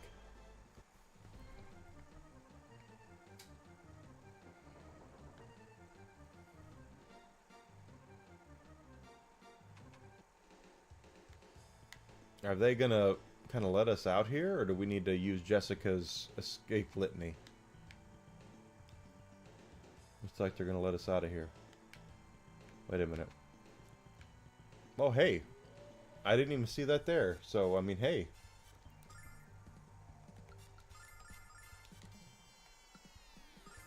No, just attack.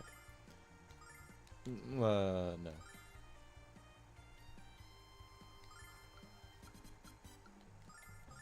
No.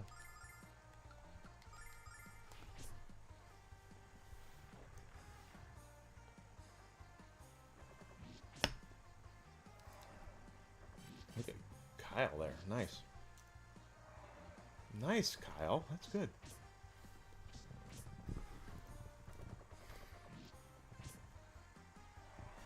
Nina Meyer dead, yes. I want him dead. I want them all dead. I want his family and his pets and everyone who knows him dead. All of them dead.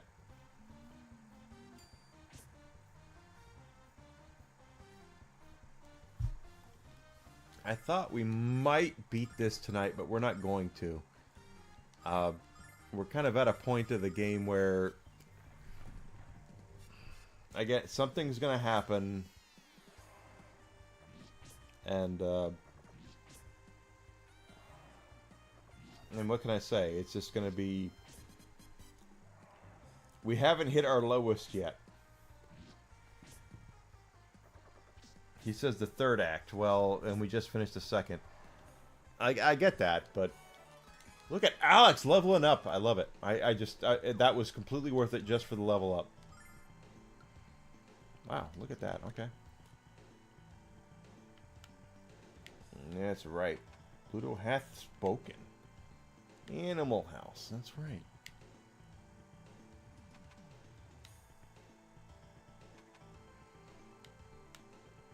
We've already killed everything, so that's good.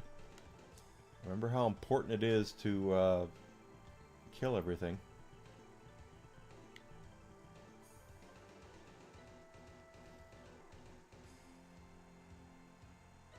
Animal House, that's right, yeah. Let's get the hell out of here! And notice that the grindery is gone, because the grindery is gone! Let's do ourselves a favor and, at least, I don't think Fascia is here anymore, but let's go ahead and pray to the statue, because we need it. There we go. Pray to the statue of Altina.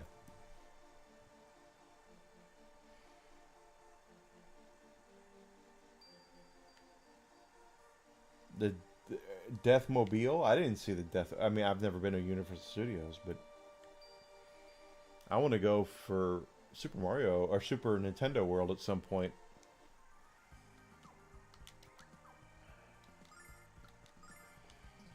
Level 44.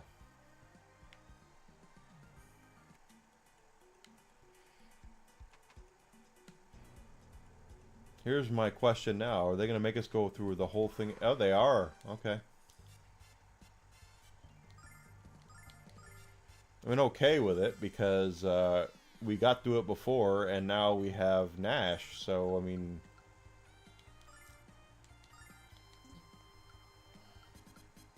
Wait a minute. Okay, that's fine.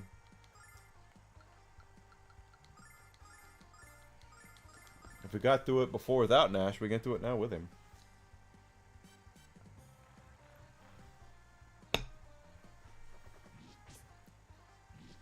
Oh, wait. Am I supposed to take the dragon wings? I don't know. Doesn't matter.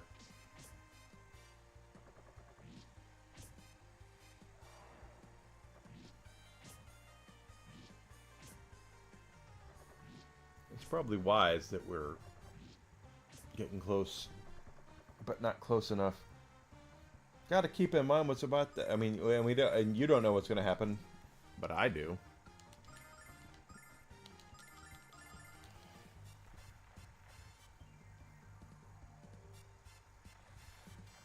Alucard probably knows. Yeah, Universal Monsters Maze.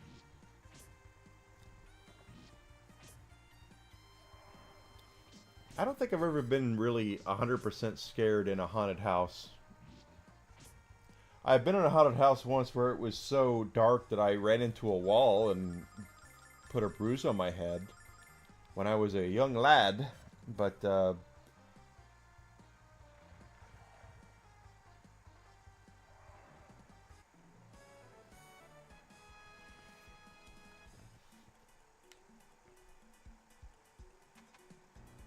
I can imagine it was pretty scary. Every haunted house I've been to has always been very pop culture based. I remember going to one that was, at the end there was a guy, this was the 80s, where he was, I'm sorry, 90s, where he was Beetlejuice, is what it was. And Beetlejuice was kind of a small thing, or halfway big thing at the time.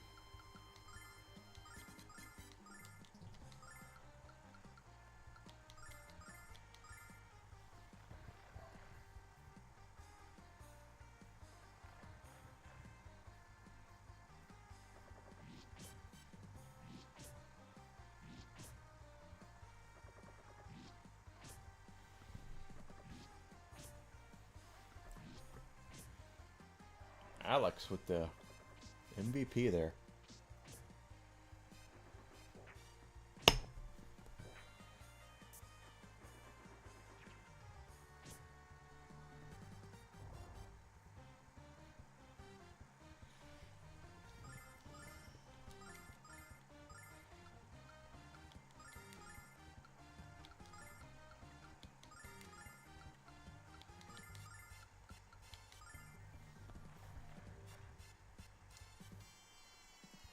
Oh, pitch black. Okay.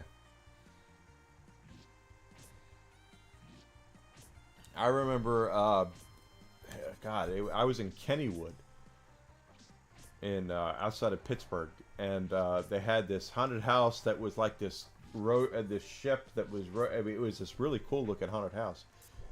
And I went in there, and it was so dark that I turned to go down what I thought was a hallway because I couldn't see anything, and ran right into a wall, and it was one of those walls that was like this brick pumice kind of wall, so the top part of the wall stuck out farther than the other parts, and just hit myself right in the head. Bam!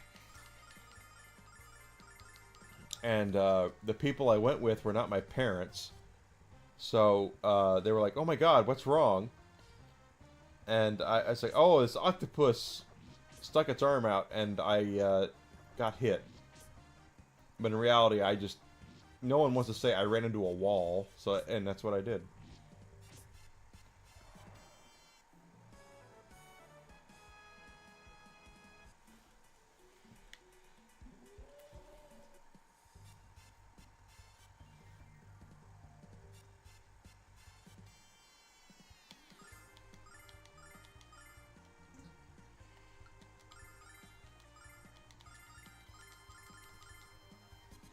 Yep, I ran face first into a wall, and that wasn't when as a guy, and I don't know how to speak out as a girl, but I mean, I didn't want to tell people, "Hey, I took a wrong turn and ran into a wall," but I completely just boom, like if someone had a cell phone that recorded at that time, I would totally be on ridiculousness. Straight facts. Because I ran face first into that wall without even realizing it. And those are the worst. You know, you see these fights where these dudes are just putting up their fists and they get knocked out. It's like, okay, dude got knocked out. He tried. He got knocked out. The cold cock is the worst. And that's when you run into a wall, you're cold cocked. You are by no means prepared for what's about to happen to you.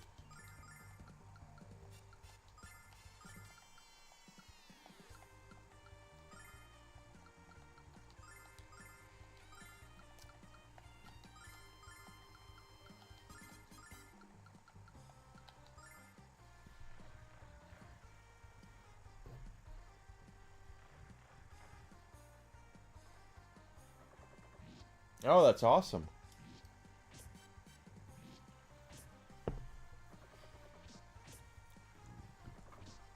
See, I've told my girlfriend at some point, if we ever really just kind of get to the point where, like, what are we going to do? I would love to go to Orlando and do Universal Studios. And as much as I hate to admit this, I still would love to go to Galaxy's Edge at Star Wars, you know, at Disney World. Doesn't mean I'm going to do it, but I would kind of like to do it. We'll see, maybe one of these days. I bet you do. They have pictures of everything there. I mean, you can't even take a piss in those parks without them saying, "Do you want to picture yourself with a urinal? It's right here. Look at the face you put up when you were taking a piss."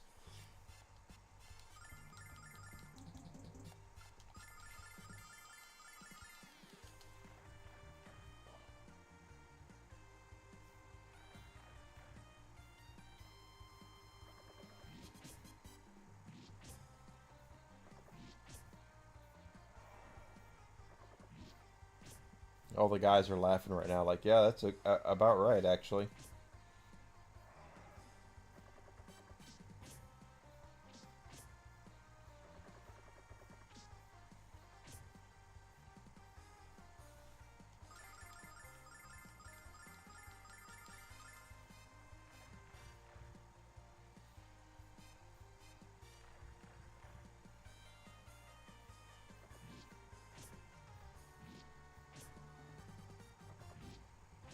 Come on, baby. So if this goes the way I'm planning it for going, once we're out of here, there are technically 2 dungeons left. And if we can get those done tomorrow morning, then... Oh, wrong way. Then in the afternoon, we can start Lunar 2.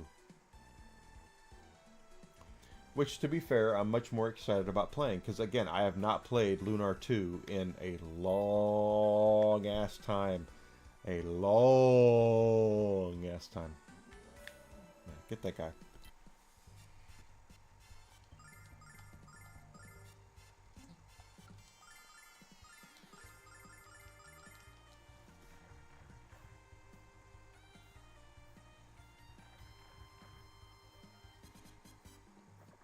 And of course, on the original Sega CD, I think Lunar 2 is a superior game to Lunar 1.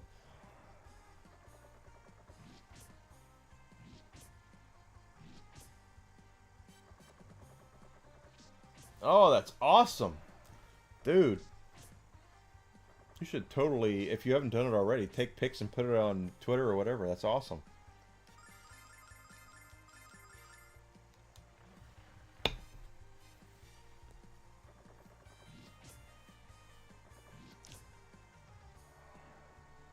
I mean, I live outside of Chicago, and every time something happens with a John Hughes movie, I definitely hear about it. Oh, go kill that guy. Like when the Home Alone house went up for sale, it was right there, and now it's I think it's an Airbnb. Like you can actually Airbnb the Home Alone house.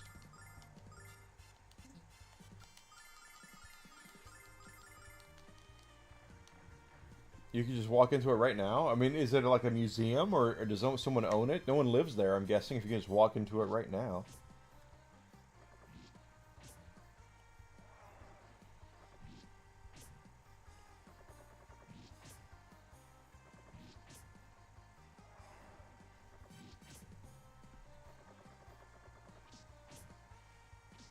Look at Jess walking up there and just doing her thing.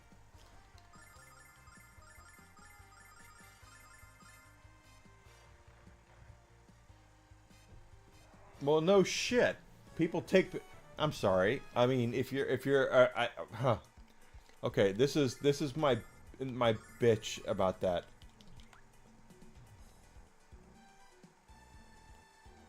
I don't know that to be true, Grizzled Entertainment, but since you're saying that, and they're both John Hughes movies, you're probably correct. Also, okay, so people actually live there. That's different then. If folks are actually living there and they're trying to, sleep or whatever, I get it. But I mean, if you're gonna buy a famous house and you're pissed off that people come by and take pictures of it, then don't buy a frickin' famous house. Yeah, well, Marty's house in the future is not as iconic as his house in 1985, but again, it's still.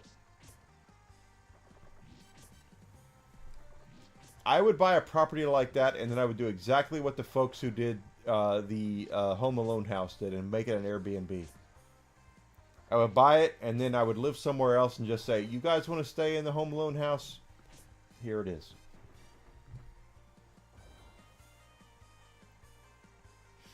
But I get it. If folks are living in that house and they don't want people to come by and take pictures of it, I completely understand. But at the same time, that would be something where they go, "Hey, by the way, this was the house that Back to the Future 2 took place in." So people are going to be.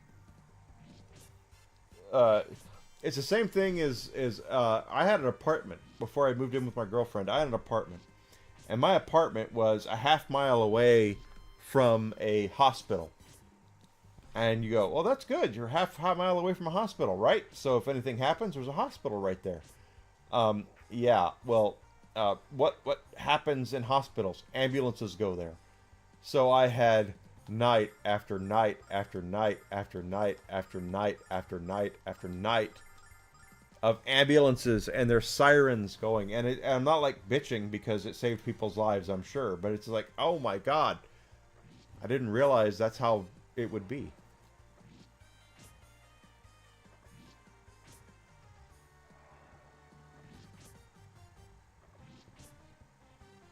Well, I mean, here's my question, Alucard.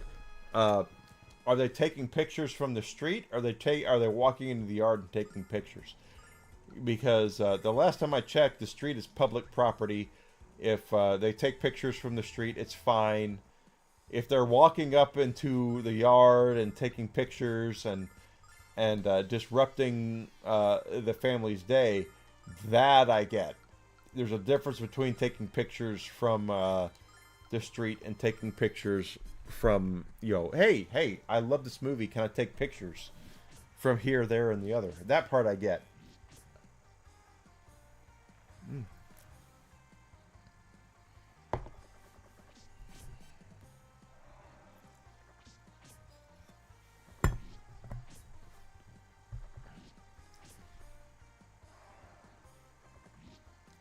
They do go both. Okay.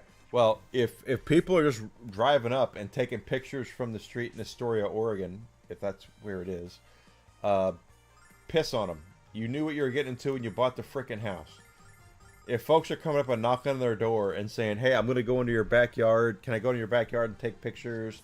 Can I go over and I just want to take pictures," that I get. Completely get. Understand. Completely. There's a difference between doing something that's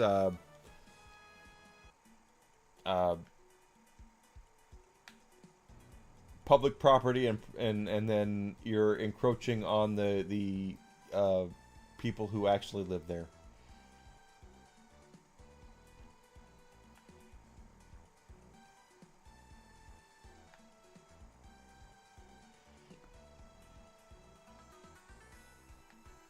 Doesn't matter if they ask first. I mean, it's good that they ask, but at the same time, I get why it's annoying. I'll tell you a quick little story about that. Your old pal Enigma here does voices. A lot of voices. I have the hiccups. I'm sorry. Exactly, it's someone's home. When I was a lad, before I went through puberty, I used to do a very good impression of George H.W. Bush. Herbert Walker Bush. And I got it from Dana Carvey doing it on Saturday Night Live, and I adapted my impression of it. And I was junior high school at this point. I was a young lad.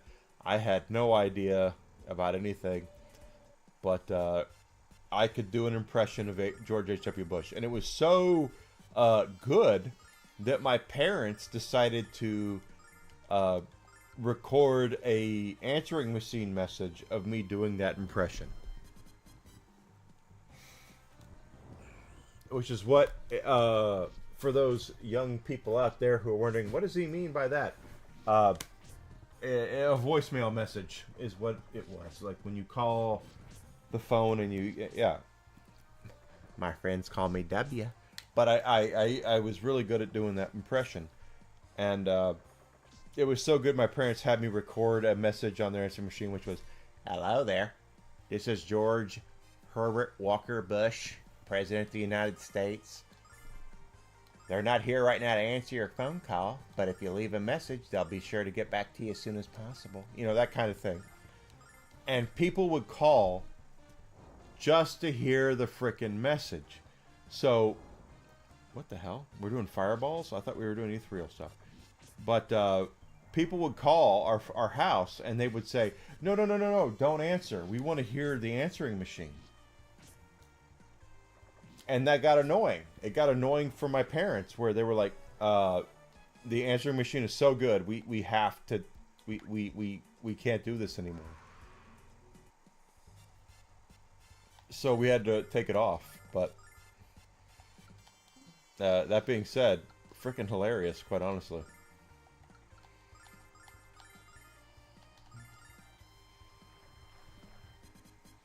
People would call and say, I remember they had something repaired. I don't know if it was a car or whatever, but this was repaired. And my mother went in to pick it up or whatever, and she handed her the ticket. And she said, the lady behind the counter said, are you the folks with the George Bush answering machine? Because they heard the answering machine, and apparently it was so good. And of course, then my balls dropped, and I can't. The mannerisms are there, but I can't. I don't have I can't do the voice like I used to. You know, hello there. This is sometimes I can do it, but the mannerisms I can do, but the voice not nearly as good as it used to be.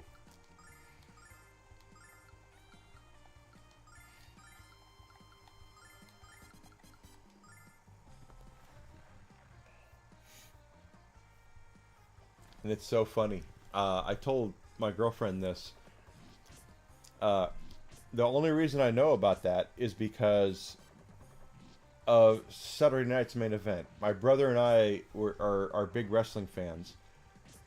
And back in the day, we tuned into Saturday night's main event. And we thought that it was a weekly thing.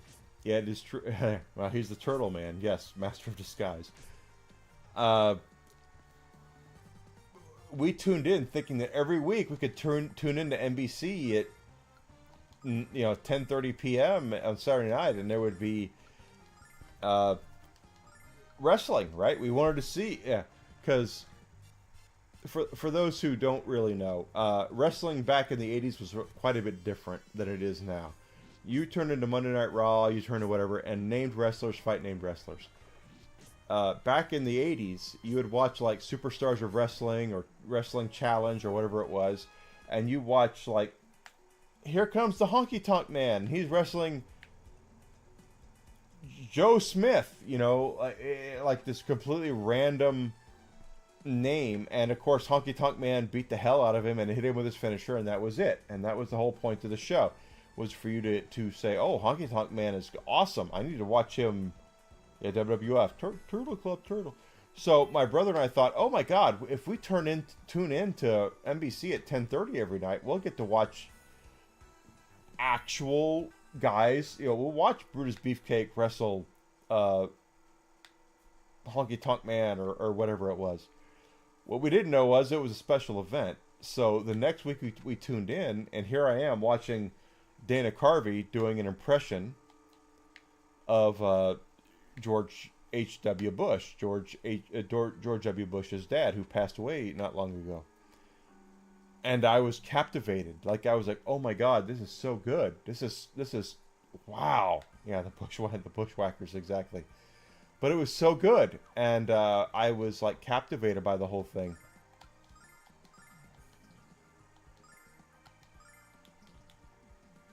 Snap into a Slim Jim. That's right. Ooh, yeah. That's right, brother. But so from that point, I kind of looked at Dana Carvey, and I wanted to be Dana Carvey. Jake the Snake Roberts. I loved Jake Roberts. Loved Jake Roberts. I did.